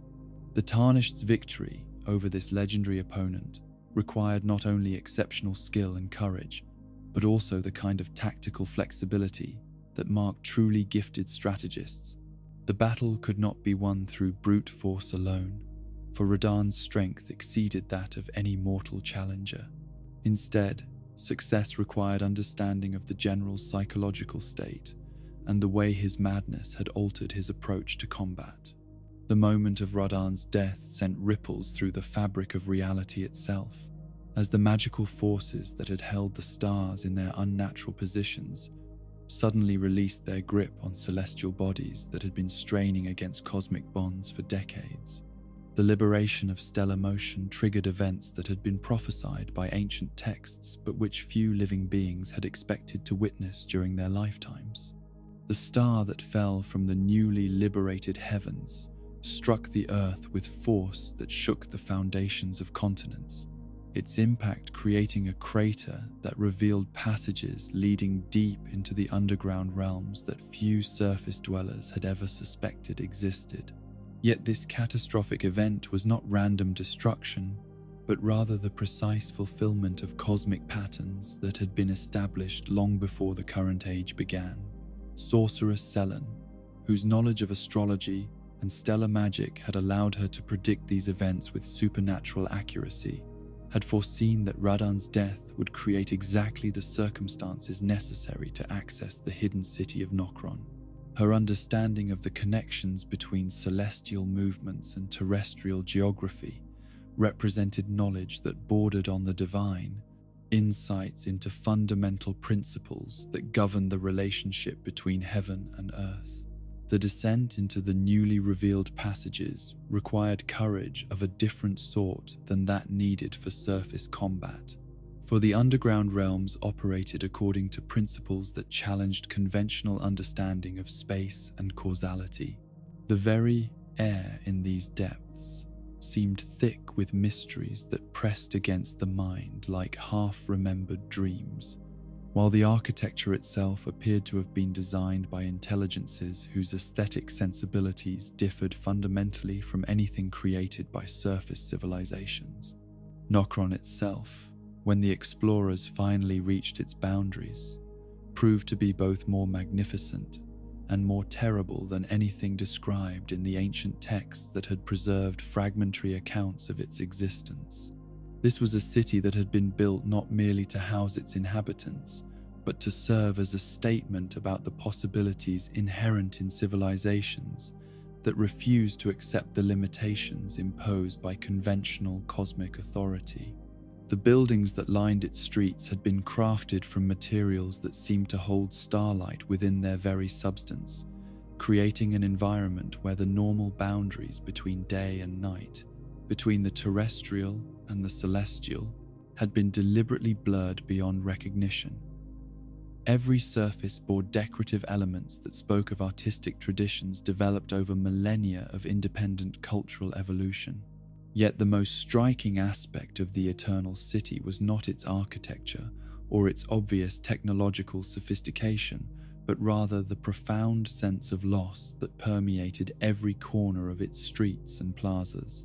This had been a living community, filled with beings whose dreams and aspirations had driven them to attempt something that had never been successfully achieved: complete independence from the cosmic forces that claimed dominion over all conscious existence. The creatures that now inhabited the ruins bore witness to both the heights that its original population had achieved and the terrible price they had paid for their defiance of divine authority. The silver tears that moved through its streets like living mercury were remnants of an attempt to create artificial life that could exist independent of divine grace, beings that combined consciousness with forms that transcended the limitations of biological existence. These constructs represented perhaps the most ambitious magical achievement in recorded history, the successful creation of truly independent consciousness that owed its existence to no cosmic authority beyond the will of its creators. Yet their current state also demonstrated the tragic consequences of attempting to maintain such independence in a universe where divine forces possessed both the power and the inclination to crush any challenge to their supremacy. The exploration of Nokron revealed layer upon layer of technological and magical achievements that had been lost when its civilization fell to divine retribution. Libraries contained texts written in scripts that predated all known forms of writing, their contents preserved through techniques that had maintained their legibility across millennia of abandonment. Workshops held tools and devices whose purpose could only be guessed at, though their obvious sophistication suggested capabilities that exceeded anything possessed by contemporary civilizations. Most significantly for the current mission, hidden deep within the city's most protected vaults, the explorers discovered the Fingerslayer blade that had been the ultimate objective of their dangerous journey. This weapon represented far more than simply another instrument of violence, for it had been forged specifically to harm entities that existed beyond the normal reach of physical force, the cosmic beings whose influence shaped reality according to their incomprehensible desires. The blade itself seemed to exist at the intersection between the physical and spiritual realms, its edge sharp enough to cut through substances that conventional weapons could not even touch. Yet its true power lay not in its material properties, but in its ability to sever the connections that bound conscious beings to the cosmic forces that claimed authority over their existence. Ranni's reaction to receiving this artifact was one of satisfaction so profound that it transcended the normal range of emotions her doll form was capable of expressing. For decades, she had planned and prepared for this moment, understanding that possession of the Fingerslayer blade would provide her with capabilities that were essential to the ultimate success of her rebellion against divine authority. Yet even as she celebrated this crucial victory, Ranni remained aware that acquiring the weapon was only the first step in a much longer and more dangerous process. The blade's power could not be wielded carelessly, for its very existence represented a challenge to cosmic order that would inevitably draw the attention of forces whose hostility exceeded anything she had previously faced. The revelation of the Carian study hall and its hidden secrets provided additional layers of complexity to the unfolding conspiracy, for within its inverted architecture lay clues to mysteries that had shaped the fundamental structure of reality itself. The tower's ability to transform its internal configuration in response to specific magical keys demonstrated technological capabilities that rivaled anything achieved by the most advanced civilizations of the past. More importantly, the discovery of Ranni's original corpse atop the divine tower of Liurnia provided concrete evidence of the sacrifices she had made to achieve her current state of existence. The curse mark of death that could be recovered from her abandoned flesh served as both trophy and warning, a reminder of the prices that must be paid by those who dare to defy the cosmic order. The sight of her own dead body produced in Ranni emotions that were difficult for her doll form to process or express, combinations of regret and satisfaction that reflected the complex nature of her transformation from mortal Empyrean to something that existed beyond the normal categories of living and dead.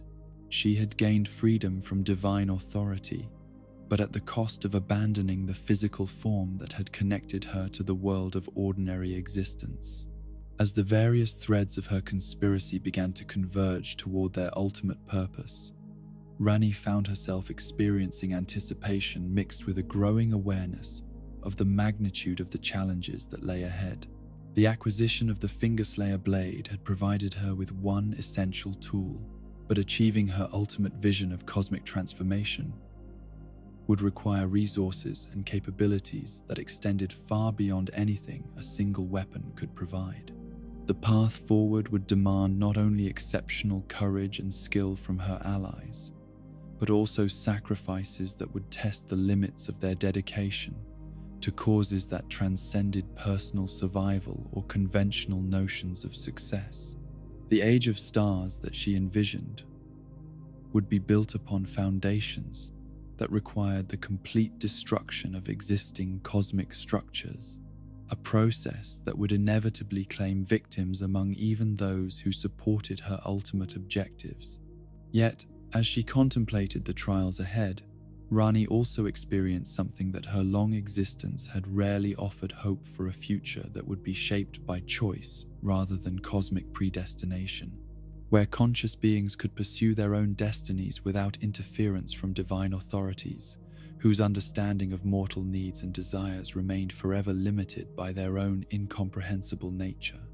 The stage was set for transformations that would reshape the very nature of existence itself, though the prices to be paid for such fundamental change remained hidden in shadows that were only beginning to lift. The seeds of betrayal had been planted long before they finally took root and blossomed into actions that would shatter the carefully constructed bonds holding Ranni's inner circle together. Preceptor Seluvis, whose intellect and magical expertise had once made him invaluable to the conspiracy against divine authority, had spent the years of exile nurturing ambitions that grew increasingly divorced from the noble goals that had originally united the rebels in their cause. His descent into corruption had been gradual and insidious, beginning with research that seemed perfectly legitimate within the context of their shared opposition to cosmic tyranny. The study of consciousness, manipulation, and spirit binding had obvious applications for anyone seeking to understand and counter the techniques employed by the Greater Will and its agents.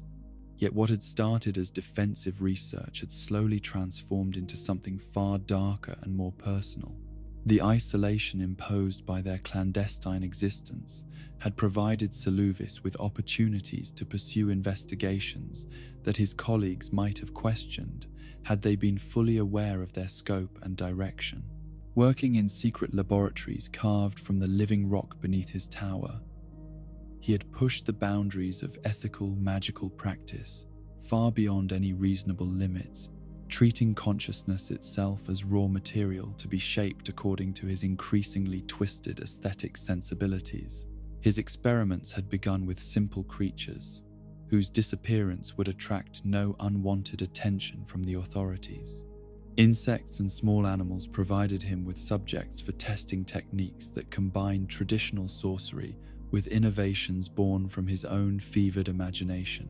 Yet as his skills improved and his confidence grew, so too did his appetite for more challenging and morally questionable projects.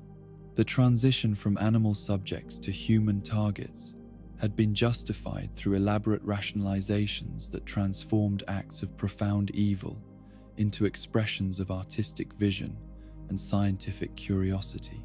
Seluvis convinced himself that his victims were being elevated rather than enslaved, transformed from ordinary beings limited by conventional consciousness into perfect expressions of beauty and obedience that served purposes greater than their original mundane existence. The techniques he developed during these years of hidden experimentation represented a fundamental corruption of the legitimate magical arts he had learned during his training as a preceptor.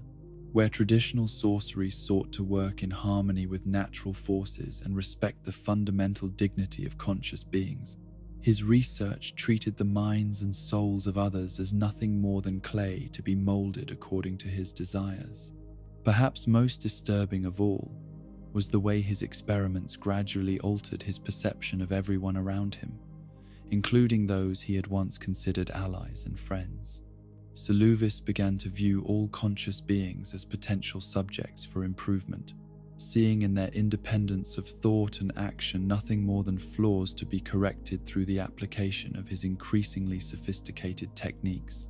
Even his loyalty to Ranni, which had once seemed as solid and dependable as that displayed by Iji or Blade, underwent a slow transformation that reflected his growing megalomania and detachment from normal moral considerations.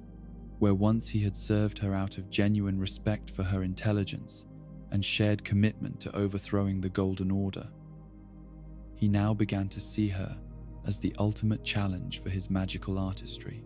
The idea of successfully puppeting someone of Ranni's power and complexity gradually became an obsession that consumed more and more of his thoughts and energies.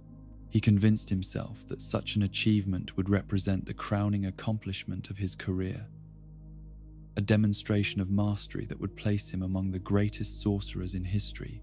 The plan he eventually conceived was breathtaking in its audacity and horrifying in its implications for someone who had once been trusted with the most intimate secrets of the conspiracy against divine authority. Using knowledge gained from years of studying Ranni's research into consciousness, manipulation, and spirit binding, Seluvis began preparing a potion that would be capable of overriding even the formidable mental defenses possessed by his target. The magical preparation he created represented perhaps the most sophisticated application of mind control techniques ever attempted in the lands between, combining traditional alchemical methods with innovations that pushed the very boundaries of what was considered theoretically possible. Every ingredient had been chosen for specific properties that would contribute to the overall effect, while the brewing process itself required timing and precision that left no room for error. Yet for all his technical brilliance, Seluvis had fundamentally misunderstood the nature of the being he intended to enslave.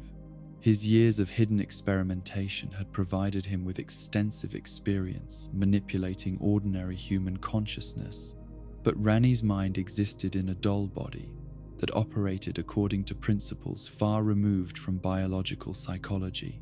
More critically, he had failed to account for the supernatural awareness that her transformation had granted her, perceptions that extended far beyond normal sensory capabilities and allowed her to detect threats that would remain invisible to conventional observation.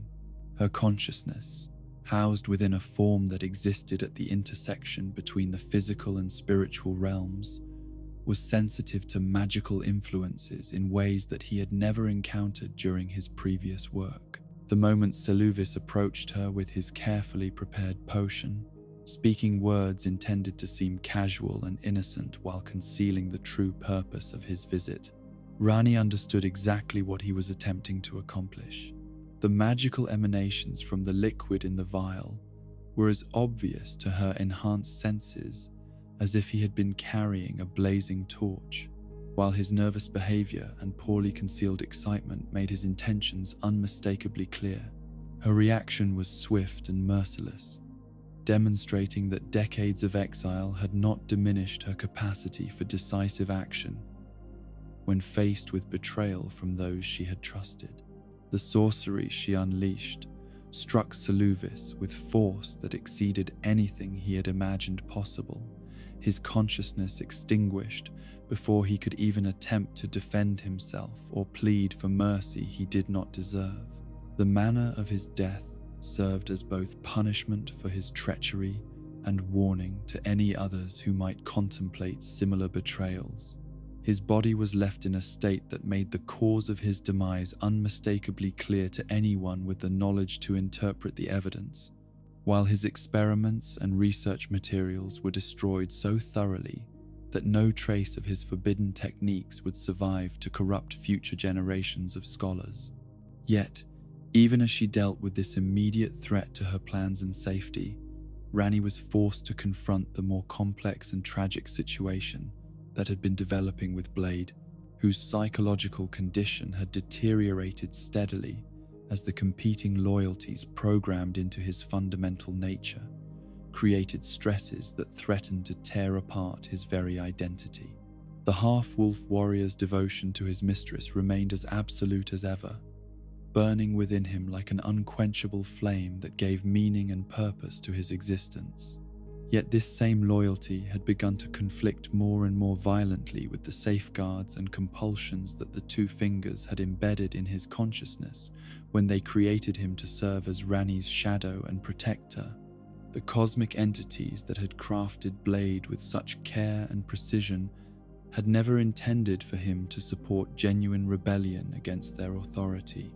In their incomprehensible understanding of mortal psychology, they had assumed that any dissatisfaction or defiance displayed by their chosen Empyrean would be temporary aberrations that could be corrected through proper guidance and the application of appropriate pressure.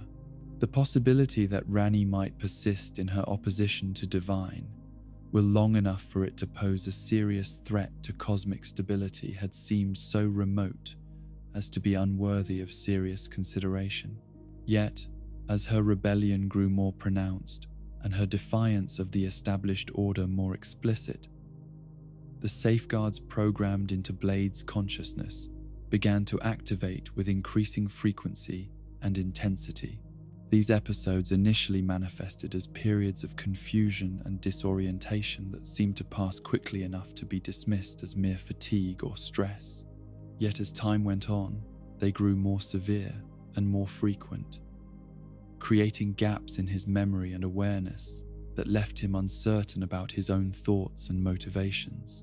E.g., whose centuries of experience and deep understanding of magical theory allowed him to recognize the symptoms of what was happening to his friend and comrade, faced perhaps the most difficult decision of his extraordinarily long life.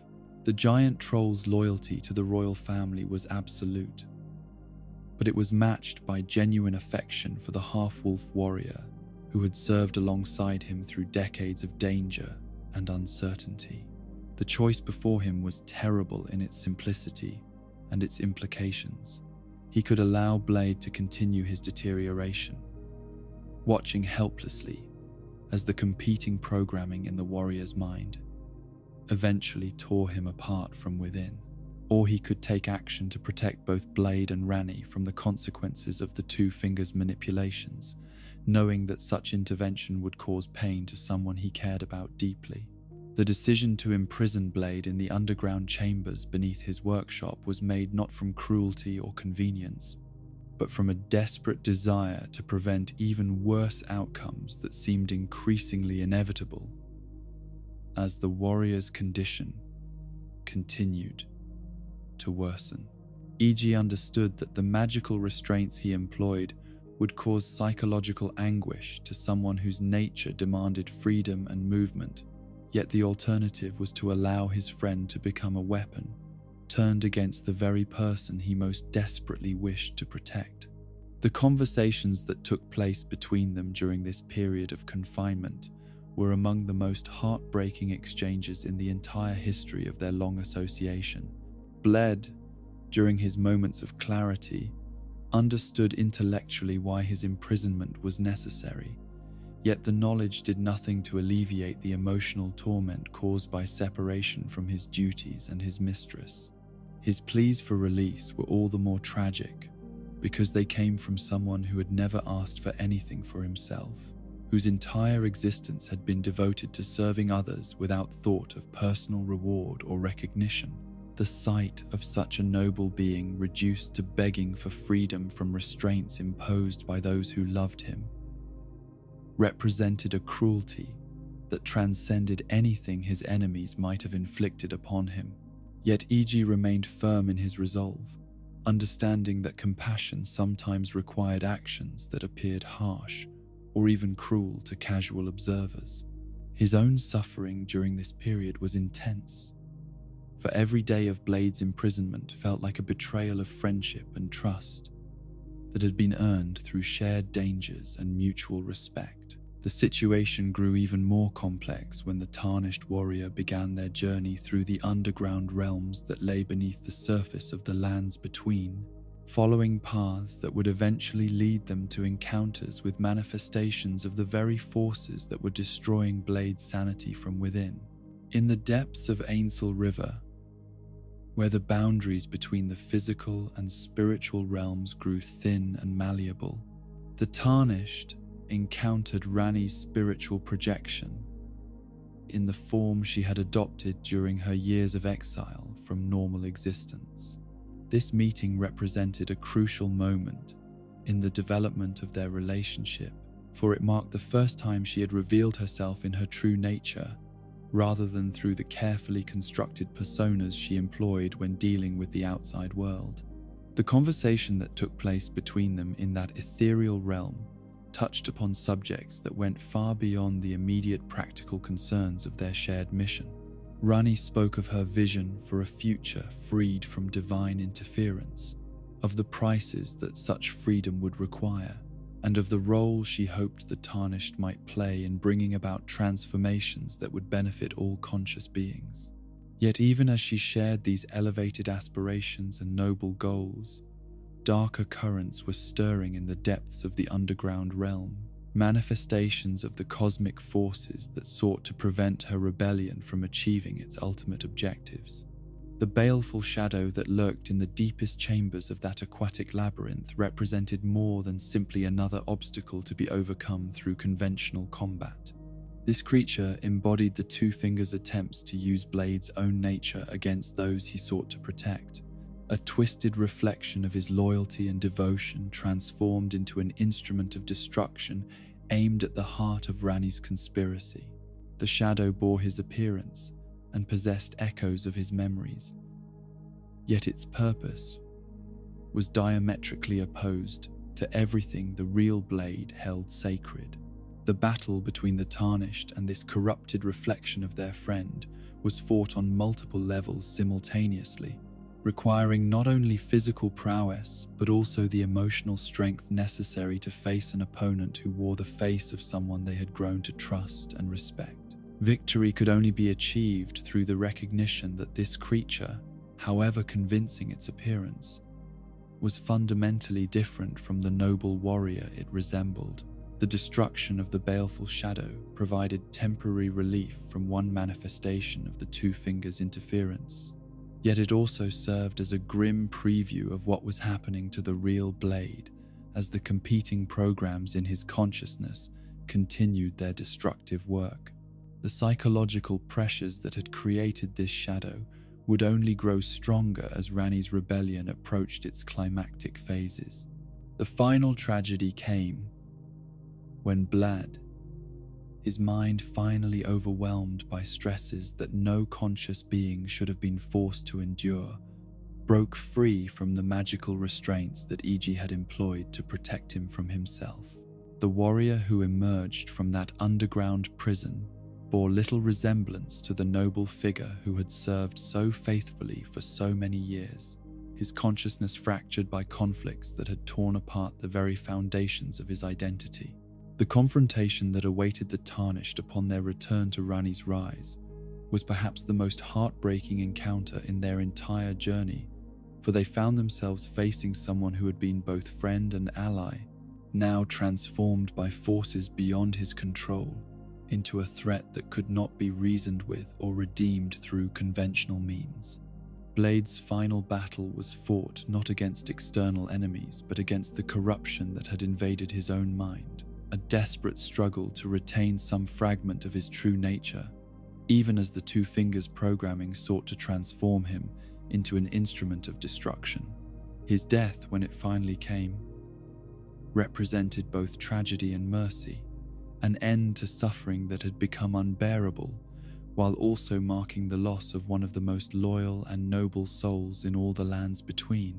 The grief that Iji experienced upon learning of his friend's fate was so profound that it seemed to age the ancient troll in ways that centuries of ordinary existence had never managed to accomplish.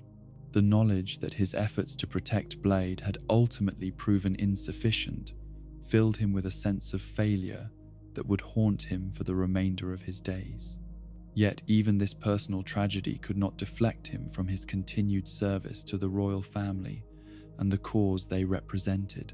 E.g. understood that Blade's sacrifice, however unwilling and tragic, had been part of the price required to achieve the greater good that Ranni's rebellion sought to accomplish. The giant's own death, when it finally came at the hands of Black Knife assassins, who sought to prevent him from revealing secrets that could compromise their own activities, was met with the same stoic courage that had characterized his entire approach to life and duty. The loss of both Blade and E.G. within such a short period represented a devastating blow to Ranni's emotional resources, even though her doll form was capable of processing grief in ways that might have destroyed a being possessed of conventional psychology. These were not merely servants or allies, but individuals who had shared her struggles and supported her dreams through decades of danger and uncertainty. Their deaths served as stark reminders of the costs that rebellion against cosmic authority would exact from everyone involved, prices that would be paid not only by enemies and strangers, but by those whose loyalty and friendship had made the entire enterprise possible. The Age of Stars that Ranni envisioned would be built upon foundations that included the sacrifices of some of the most noble souls she had ever known. Yet, even as she mourned the loss of irreplaceable companions, Ranni remained focused on the ultimate objectives that had justified all their efforts and sacrifices. The path ahead would be even more dangerous and demanding than anything they had previously faced. But the deaths of Blade and E.G. had not been meaningless if their sacrifices could contribute to the achievement of genuine freedom for all conscious beings. The stage was set for the final phases of a rebellion that would either transform the fundamental nature of existence itself or claim the lives of everyone foolish enough to challenge powers that had ruled unchallenged since the beginning of time. The descent into the deepest realms beneath the surface world marked the beginning of a pilgrimage that would test every aspect of the tarnished warrior's resolve and capability, a journey through landscapes that seemed to exist at the very boundaries between dream and nightmare, between the possible and the utterly alien. The path that led from the familiar territories of the upper world into the strange depths of Noxtella wound through passages that had been carved not by conventional tools, but by forces that operated according to principles far removed from ordinary physical law. The air in these underground realms carried scents and textures that spoke of ages beyond counting, atmospheres that had been sealed away from the surface world since before recorded history began.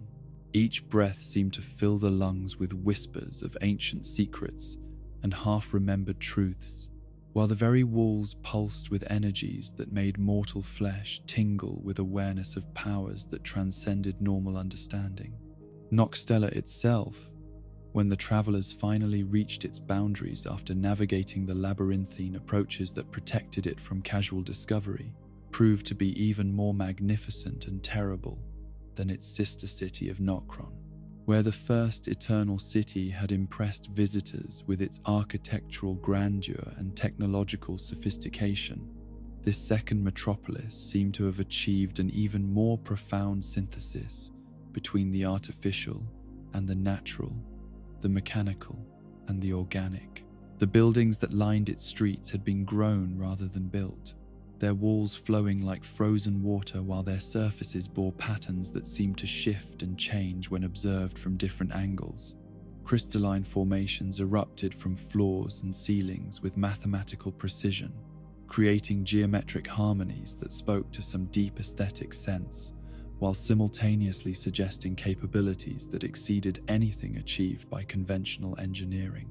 Yet the most striking feature of this underground paradise was the way it seemed to exist in a state of perpetual twilight, illuminated by sources of light that had no visible origin, yet cast shadows that moved according to their own incomprehensible logic. The very concept of day and night had been transcended here, replaced by rhythms that operated according to cosmic principles that bore no relationship to solar cycles or terrestrial concerns. The inhabitants of this realm, when they could be glimpsed moving through its streets and plazas, appeared to be beings that had evolved beyond the normal constraints of biological existence. Their forms suggested humanity while incorporating elements that spoke of adaptation to environmental conditions far removed from anything found on the surface world. Some moved through the air with the same ease others displayed walking across solid ground, while others seemed to phase in and out of visible existence as if their relationship to physical reality remained optional rather than mandatory.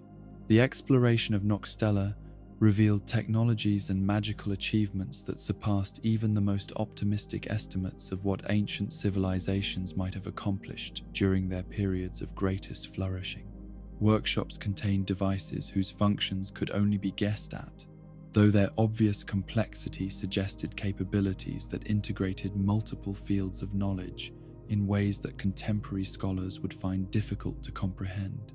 Libraries held texts written in scripts that seemed to incorporate visual elements beyond conventional alphabetic systems, their pages bearing information that existed in multiple dimensions simultaneously. Reading these works required not just linguistic knowledge, but also forms of perception that ordinary consciousness could not sustain for extended periods without experiencing disorientation that bordered on madness. Most significantly for the current mission, hidden within the deepest vaults of the city lay passages that led even further underground, toward realms that existed at the very foundations of the world itself. These approaches were guarded not by conventional defenses, but by challenges that tested the spiritual and psychological resilience of anyone foolish enough to attempt the descent. The lake of rot that lay beyond these final barriers represented perhaps the most formidable obstacle that the Tarnished would face during their entire journey through the underground realms. This was not merely a body of corrupted water, but rather a manifestation of decay and dissolution so concentrated that it seemed to exist as a physical embodiment of entropy itself. The very air above the lake's surface shimmered with toxic vapors that could kill unprotected organisms within moments of exposure, while the liquid itself possessed corrosive properties that could dissolve even the most resistant materials given sufficient contact time. Yet these physical dangers, formidable though they were, paled in comparison to the psychological effects that exposure to such concentrated corruption could produce in conscious beings. The scarlet rot that filled this underground sea represented more than simple biological decay or chemical contamination. It was a force that sought to break down the barriers between individual consciousness and the universal substrate from which all existence emerged, dissolving the boundaries that allowed beings to maintain their sense of personal identity and individual will. Traversing this nightmare landscape required not only physical protection against its corrosive effects, but also mental disciplines that could maintain psychological coherence in the face of dissolution that operated on multiple levels. Simultaneously, the stone platforms that provided temporary refuge from the lake's direct effects offered only partial protection, for the rot's influence extended through the very air and seemed to seep through any barrier that was not reinforced with magical protections of the most sophisticated variety.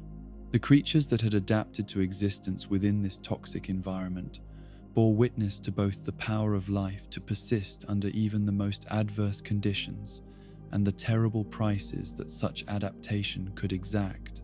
Beings that had once possessed forms recognizable as variants of surface-dwelling species had been transformed into things that challenged conventional understanding of biological possibility. Yet even these horrors paled in comparison to the guardian that awaited travelers who successfully crossed the lake and reached the ancient structure that stood at its far shore. The Grand Cloister, as this edifice had been known during the ages when it served its original purpose, represented the culmination of architectural and magical achievement for the civilization that had created it.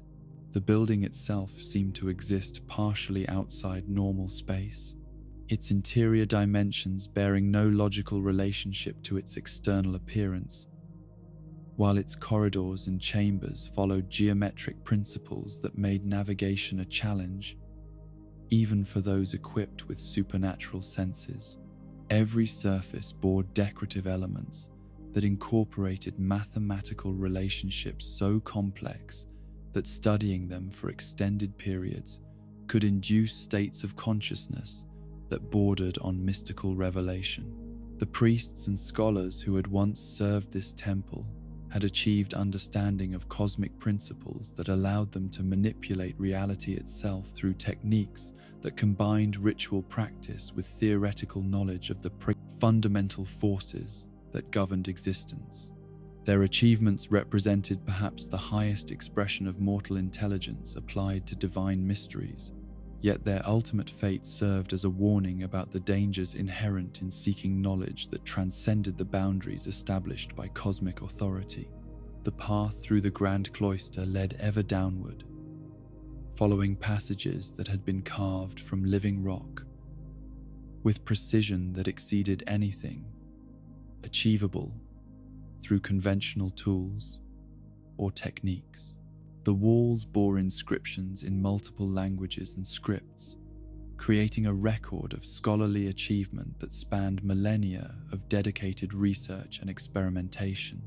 Yet the most profound discoveries awaited those brave or foolish enough to follow these passages to their ultimate destination, where ancient architects had constructed chambers that existed at the very intersection between the physical and spiritual realms. Here, protected by wards and barriers that had withstood the passage of ages, lay secrets that had been deemed too dangerous for general knowledge, yet too valuable to be completely destroyed. The creature that emerged from stellar void to challenge intruders in these sacred depths represented something that existed beyond normal categories of life and death, consciousness and unconsciousness. Astel, natural born of the void, was a being that had originated in the spaces between stars, yet had somehow acquired awareness and purpose that drove it to involve itself in the affairs of terrestrial civilizations. Its form defied easy description, combining elements that suggested both arthropod and vertebrate characteristics while incorporating features that belonged to no earthly taxonomy. The creature's movements seemed to follow patterns that existed in dimensions beyond the three that mortals could perceive, while its attacks employed forces that operated according to principles far removed from conventional physics. The battle that ensued between the Tarnished and this cosmic horror took place on multiple levels simultaneously, requiring not only exceptional combat skills, but also the kind of psychological resilience necessary to maintain coherent thought in the presence of something whose very existence challenged fundamental assumptions about the nature of reality. Victory, when it was finally achieved, came not through brute force alone, but through understanding of the creature's relationship to the cosmic forces that had originally brought it into contact with the terrestrial realm. The defeat of such a being represented more than simple martial triumph. It demonstrated capability to face and overcome challenges that exceeded the normal scope of mortal experience.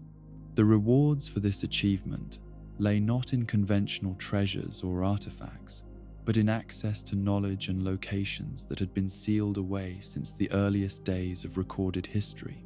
The passages that opened following Astel's defeat led upward through chambers that had been carved from the living rock of mountain peaks, emerging finally into regions that existed at the very boundaries between earth and sky. The Moonlight Altar, when the victorious warrior finally reached its windswept plateau, proved to be a place where the normal rules governing the relationship between terrestrial and celestial realms had been deliberately suspended through applications of magical theory that pushed the very boundaries of possibility. The ancient structure that dominated this elevated landscape had been designed not merely as a place of worship, but as a functioning apparatus for communication with cosmic forces that existed beyond the reach of ordinary perception. The cathedral that crowned this achievement of sacred architecture seemed to exist partially outside normal time and space, its spires reaching towards stars that might have been light years distant, yet appeared close enough to touch with outstretched fingers. The building's interior incorporated design elements that drew the eye ever upward, creating a sense of infinite vertical space that transcended the physical limitations of stone and mortar. Within the deepest chambers of this celestial temple, protected by barriers that had been woven from starlight itself and reinforced with wards that drew power from lunar cycles stretching back to the beginning of time, lay the culmination of the tarnished warrior's long journey through the underground realms and the trials that had tested every aspect of their character and capability. Ranni herself awaited them here, though not in the dull form they had grown accustomed to seeing during their previous encounters. This was her true spiritual essence, manifested in a configuration that revealed the full extent of the transformation she had undergone during her rebellion against divine authority. She sat upon what appeared to be the corpse of one of the two fingers themselves, those cosmic entities that had claimed dominion over mortal destiny for so long, that their authority had come to seem as natural and immutable as the laws of physics themselves. The sight of this dead divine being, its massive form serving as nothing more than a throne for someone who had once been counted among its potential servants, represented a victory that transcended anything achieved through conventional warfare or political maneuvering. This was proof that even the most fundamental aspects of cosmic authority could be challenged and overcome by beings possessed of sufficient will and capability. The Dark Moon Greatsword that lay beside her represented more than simply another weapon to be added to the warrior's arsenal. This blade had been forged from materials that existed at the intersection between the physical and spiritual realms, its edge sharp enough to cut through substances that conventional weapons could not even touch, while its true power lay in its ability to channel forces that operated beyond normal understanding of cause and effect. The weapon's creation had required knowledge that combined the most advanced techniques of metallurgy and enchantment with theoretical understanding of cosmic principles that few scholars had ever achieved. Its very existence served as testimony to the heights of achievement possible when mortal intelligence was applied to mysteries that transcended ordinary experience. Yet the sword itself, impressive though it was, paled in significance compared to the conversation that took place between Ranni and the Tarnished. In that chamber, where starlight mingled with earthly shadows to create illumination that belonged fully to neither realm, this was the moment toward which all their previous encounters and shared trials had been leading, the culmination of a relationship that had grown from simple alliance into something that transcended conventional categories of partnership or friendship. Ranni's proposal, when she finally made it explicit rather than leaving it to be inferred from context and implication, represented an offer that went far beyond simple marriage or romantic attachment. She was inviting the Tarnished to join her as co-ruler of a cosmic order that would be built upon principles fundamentally opposed to everything the greater will represented, to stand as her equal in reshaping the very foundations of existence itself. The age of stars that she described would be an era where conscious beings would be free to pursue their own destinies without interference from divine authorities whose understanding of mortal needs and desires remained forever limited by their own incomprehensible nature. It would be a time when the cold beauty of stellar infinity would replace the oppressive warmth of false golden light, when the night sky would serve as a source of inspiration rather than a reminder of limitations imposed by cosmic hierarchy. Yet she was also honest about the prices that such transformation would require, the sacrifices that would be demanded not only from themselves but from everyone who hoped to benefit from the new order they sought to establish. The complete overthrow of existing cosmic structures would inevitably create chaos and suffering that would test the limits of mortal endurance, while the establishment of genuinely free civilization would require constant vigilance against forces that sought to reimpose the old patterns of dominion and submission. The acceptance of her proposal by the Tarnished represented more than simple agreement to a marriage of convenience or political alliance. It was a conscious choice to accept responsibility for the welfare of all conscious beings, to stand against cosmic forces whose power exceeded anything they had previously imagined, and to risk everything in pursuit of freedoms that most individuals would never have the courage to seek. The ritual that bound their fates together took place under starlight that seemed to respond to their words and gestures, celestial bodies shifting in their courses, as if to acknowledge the cosmic significance of what was being accomplished in that ancient chamber. This was not merely a ceremony, but a fundamental alteration of the metaphysical structures that govern the relationship between consciousness and reality itself.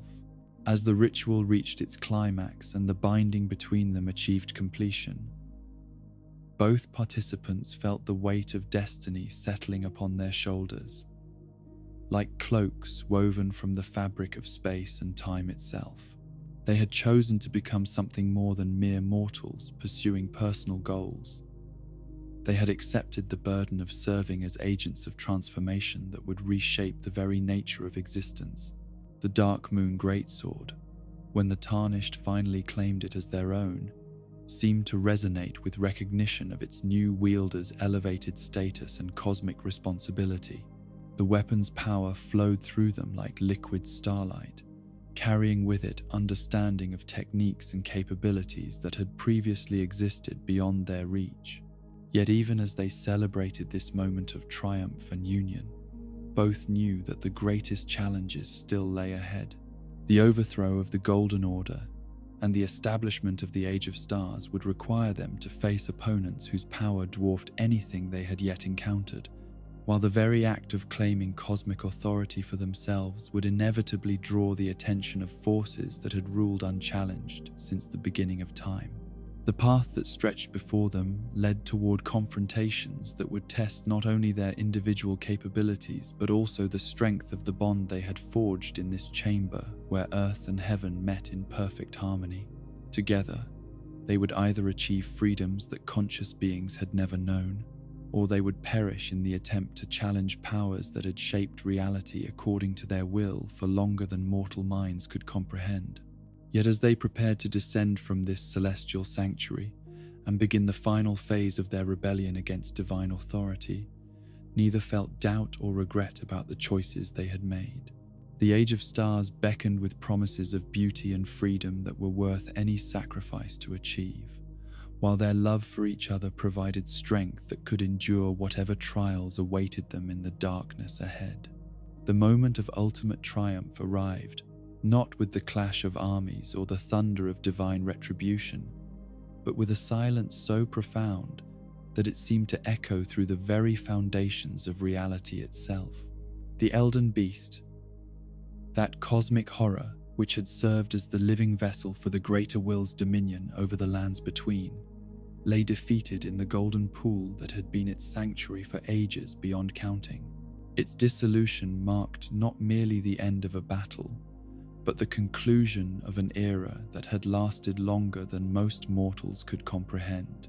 The weapon that had accomplished this seemingly impossible feat bore little resemblance to conventional instruments of war, for the Fingerslayer blade had been forged specifically to harm entities that existed beyond the normal reach of physical force. Its edge, sharp enough to cut through the bonds that connected cosmic beings to the reality they claimed to govern, had finally found its ultimate purpose in severing the ties that bound the greater will to the mortal realm it had dominated for so long. As the last echoes of the Elden Beast's death cry faded into the ethereal spaces between dimensions, the very air seemed to shimmer with possibilities that had been suppressed for millennia. The oppressive weight of divine authority, which had pressed down upon every conscious being like an invisible mountain, began to lift as the cosmic infrastructure that had maintained the Golden Order started its irreversible collapse. Ranni's ascension to her role as the new divine authority was marked not by the dramatic transformation that had characterized previous transitions of power, but by a subtle shift in the fundamental forces that governed existence itself. Where the greater will had imposed its vision through the application of overwhelming force and the threat of cosmic punishment, her influence manifested as something closer to gentle guidance, a presence that offered possibilities rather than demanding compliance. The change was felt first by those individuals whose sensitivity to supernatural forces exceeded normal mortal capability, scholars and mystics who had spent their lives studying the hidden currents that shaped reality according to divine will. They reported sensations of liberation that bordered on the mystical, as if chains they had never consciously perceived were suddenly falling away from their minds and souls. Yet the transformation extended far beyond the realm of abstract metaphysics, manifesting in changes that affected every aspect of existence within the lands between. The golden light that had suffused the world during the reign of the greater will began to fade, replaced by a cooler illumination that seemed to emanate from the stars themselves rather than from any earthly source.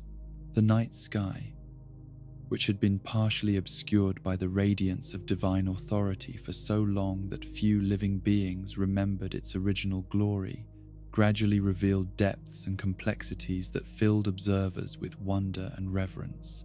Constellations that had been hidden for ages beyond memory emerged from behind veils of golden light, their patterns speaking of cosmic relationships and celestial harmonies that transcended anything achieved through terrestrial art or music.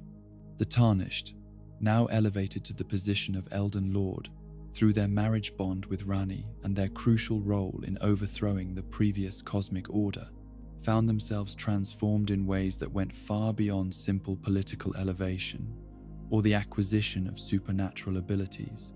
Their consciousness had been expanded to encompass perspectives that spanned both temporal and spatial dimensions, allowing them to perceive the full scope of the changes they had helped to bring about. This expanded awareness brought with it responsibilities that would have overwhelmed anyone unprepared for the weight of cosmic authority. Every decision they made would have consequences that rippled across multiple dimensions of existence, affecting not only the immediate welfare of mortal beings, but also the fundamental structures that governed the relationship between consciousness and reality itself. Yet the burden of such responsibility was shared rather than borne alone, for their union with Ranni had created a partnership that transcended normal understanding of cooperation or mutual support.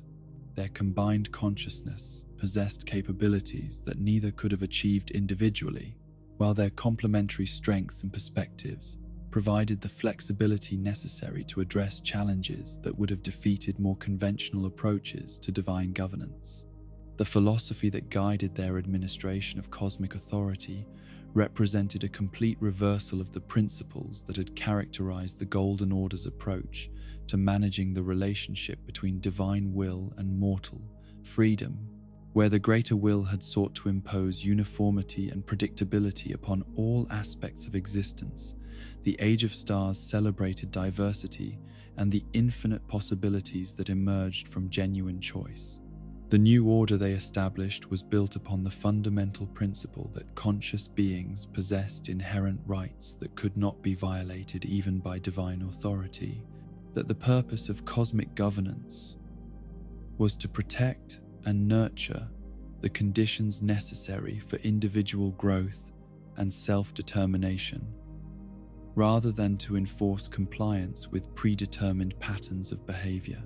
This philosophical transformation manifested in practical changes that affected every aspect of daily life throughout the lands between. The rigid hierarchies that had characterized society during the Golden Order began to dissolve, replaced by more flexible arrangements that allowed individuals to pursue their own paths without being constrained by the circumstances of their birth or the expectations of their communities. The various races that inhabited the realm found themselves free to explore forms of cooperation and cultural exchange that had been impossible under the previous system. Gorons worked alongside Hylians in endeavors that combined their respective strengths, while Zora scholars shared their knowledge freely with surface dwellers who had previously been denied access to their underwater libraries and research facilities. The Rito, masters of aerial navigation and communication, established new networks that connected previously isolated communities across vast distances, facilitating the exchange of ideas and resources that would have been unthinkable during the rigid days of the Golden Order. Their aerial perspective proved invaluable in identifying opportunities for cooperation and development that ground-based observers had missed. Even the Gerudo, whose warrior culture had sometimes put them at odds with the more peaceful tendencies of other races, found new roles as protectors and guardians of the freedoms that the Age of Stars had made possible. Their skills in combat and their understanding of survival in harsh environments made them natural leaders in efforts to defend the new order against forces that sought to restore the old patterns of domination and control. Yet the transformation was not limited to political and social arrangements, extending into realms that touched upon the very nature of existence itself. The magic that flowed through the world began to operate according to principles that emphasized cooperation with natural forces rather than domination over them, creating opportunities for scholarly research and practical application that exceeded anything achieved during previous ages. The ancient Sheikah technology that had been buried and suppressed during the reign of the Golden Order experienced a renaissance as researchers discovered that its principles aligned perfectly with the philosophical foundations of the new cosmic order. Devices that had been designed to enhance and support conscious beings rather than control them found new applications in projects that improved the quality of life for everyone throughout the realm. The shrines that dotted the landscape, previously locked and inaccessible, except to those chosen by divine authority, opened their doors to all who approached them with genuine desire for learning and self-improvement. The trials contained within these sacred spaces were transformed from tests of worthiness into opportunities for growth, challenges that helped individuals discover and develop capabilities they had never known they possessed. Yet perhaps the most significant change brought about by the Age of Stars was the restoration of death as a natural part of existence, ending the unnatural immortality that had characterized the reign of the demigods under the Golden Order. This transformation, which might have been viewed as a curse by those who had grown accustomed to eternal life, was revealed instead as a blessing that restored meaning and urgency to mortal existence. The knowledge that life was finite made every moment more precious, every relationship more valuable, every achievement more significant. The demigods, who had spent centuries pursuing power and glory with the casualness born of infinite time, found themselves forced to reconsider their priorities and discover purposes that transcended mere accumulation of authority, wealth.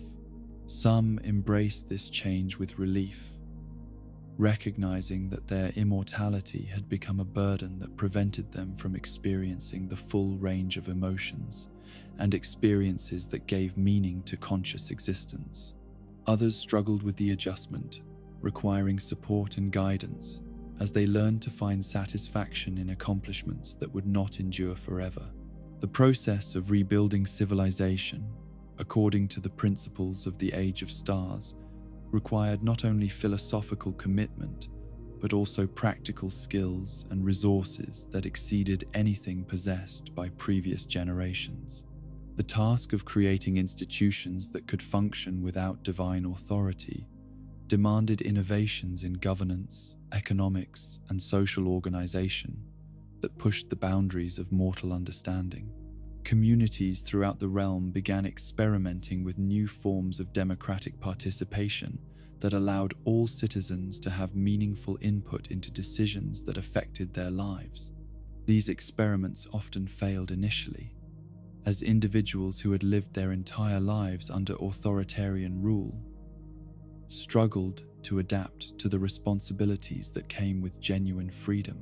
Yet the failures served as learning opportunities rather than reasons for despair, each unsuccessful attempt providing valuable information about what worked and what did not in the complex process of building truly free societies. The patience and persistence required for such long-term social transformation became defining characteristics of the Age of Stars, reflecting the cosmic perspective that measured progress in centuries rather than years. The economic systems that emerged during this period emphasized cooperation and mutual support rather than competition and domination, creating opportunities for prosperity that benefited entire communities rather than concentrating wealth in the hands of a privileged few. Trade networks that had been disrupted by the wars following the shattering were rebuilt according to principles that prioritized fairness and sustainability over pure profit. The restoration of the natural world proceeded alongside the reconstruction of human civilization, as the environmental damage caused by centuries of divine mismanagement began to heal under the influence of cosmic forces that worked in harmony with, rather than opposition to, natural processes. Forests that had been blighted by residual malice from the old conflicts began to flourish again, while rivers that had been corrupted by supernatural influences gradually returned to their original purity. The creatures that inhabited these restored environments reflected the changes that had transformed the world around them, displaying behaviors and characteristics that suggested adaptation to the new cosmic order. Animals that had been twisted into monstrous forms by exposure to divine malice began to revert to more natural configurations, while new species emerged that seemed specifically adapted to thrive in the unique conditions created by stellar influence. The night sky itself became a source of practical as well as aesthetic benefits, providing navigation aid and temporal reference points that exceeded anything available during the Golden Order's reign. The patterns of stellar movement offered insights into cosmic rhythms that could be applied to agriculture, construction, and countless other aspects of daily life. Scholars and mystics who had previously focused their studies on understanding divine will found themselves drawn to investigation of stellar mechanics and cosmic relationships that revealed new depths of meaning in existence itself. Their research contributed to technological and magical innovations that improved life throughout the realm while expanding understanding of humanity's place in the broader universe. The artistic expressions that emerged during the Age of Stars reflected the liberation from constraints that had characterized the entire transformation of cosmic authority. Painters and sculptors created works that explored themes of freedom and possibility with techniques that would have been impossible under the rigid aesthetic standards imposed by the Golden Order. Musicians developed new forms of composition that incorporated the rhythms and harmonies of stellar movement, creating symphonies that seemed to capture the very essence of cosmic freedom in audible form. These musical innovations influenced every aspect of cultural life, from religious ceremonies to entertainment and education.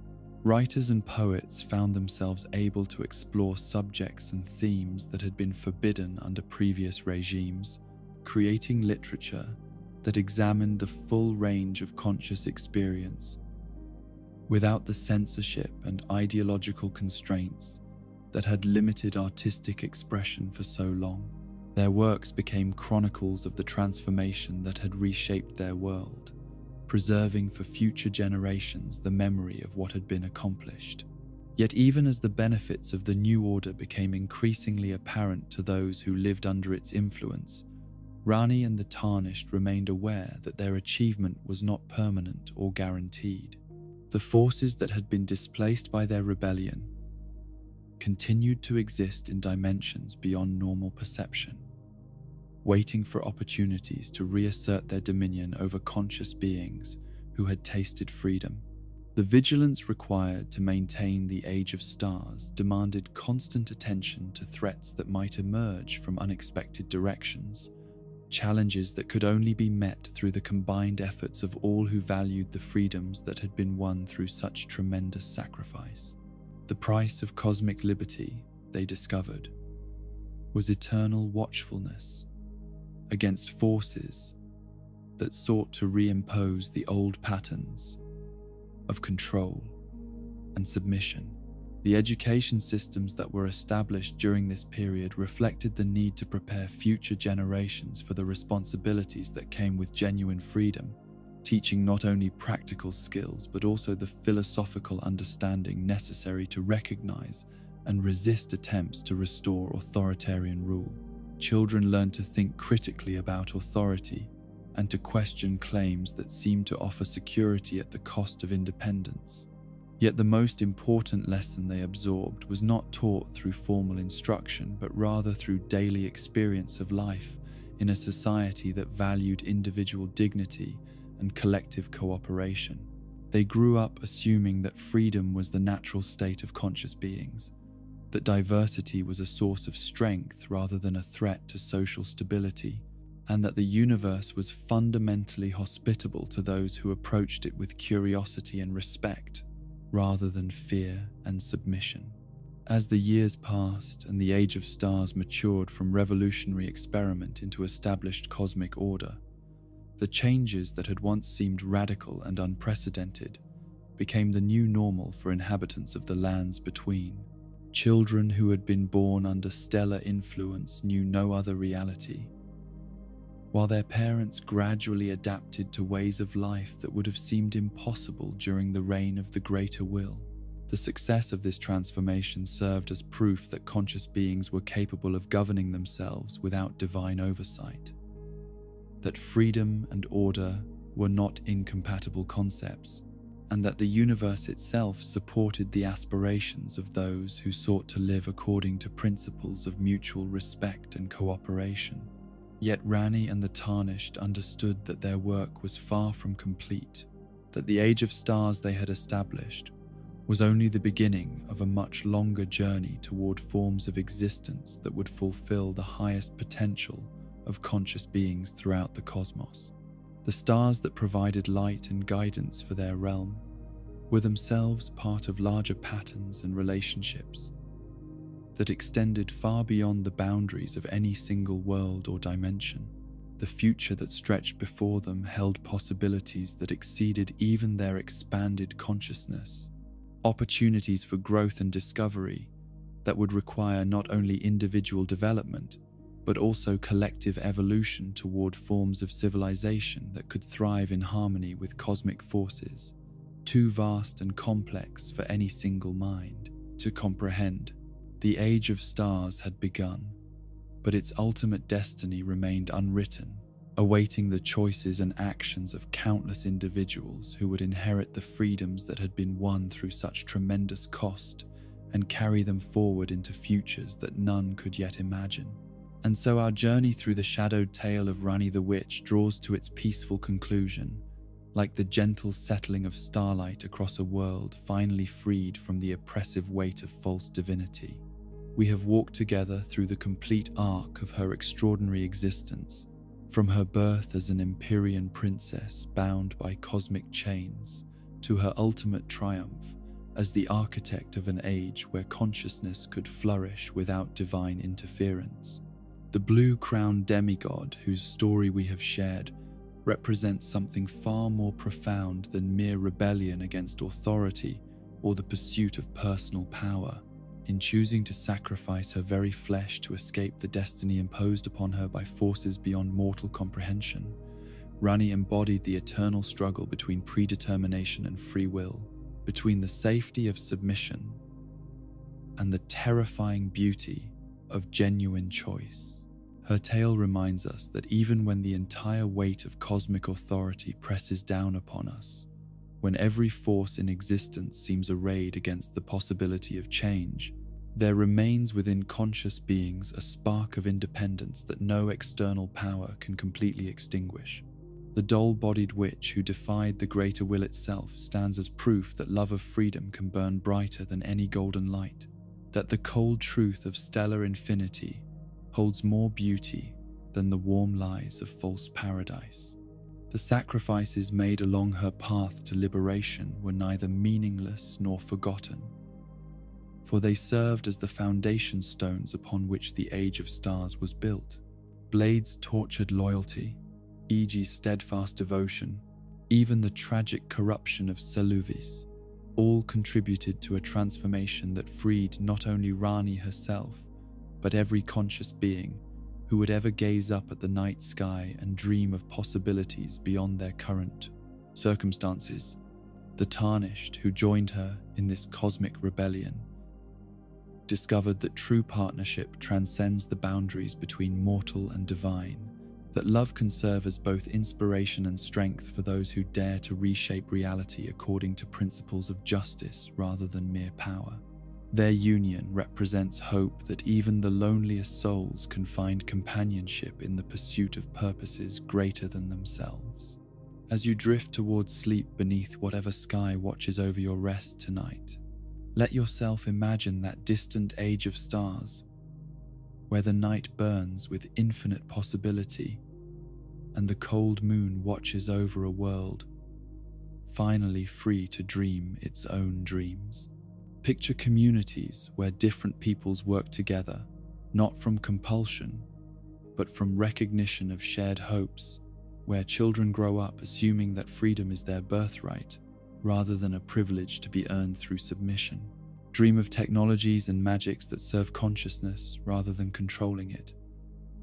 Of arts and sciences that explore the full range of what thinking beings can achieve when liberated from artificial constraints. Envision a cosmos where the stars themselves serve as beacons of inspiration rather than distant reminders of limitations, where the night sky represents not the absence of light, but the presence of infinite possibilities, waiting to be discovered. Rest now in the knowledge that somewhere among those countless points of light, love endures beyond death, friendship transcends betrayal, and hope shines eternal, even in the deepest darkness. The Age of Stars awaits all who have the courage to choose freedom over comfort, truth over pleasant illusions, and the cold beauty of genuine possibility over the warm prison of false security. Close your eyes, let your consciousness expand to encompass stellar infinities, and know that you too are welcome in that realm where thought is free and dreams can reshape reality itself.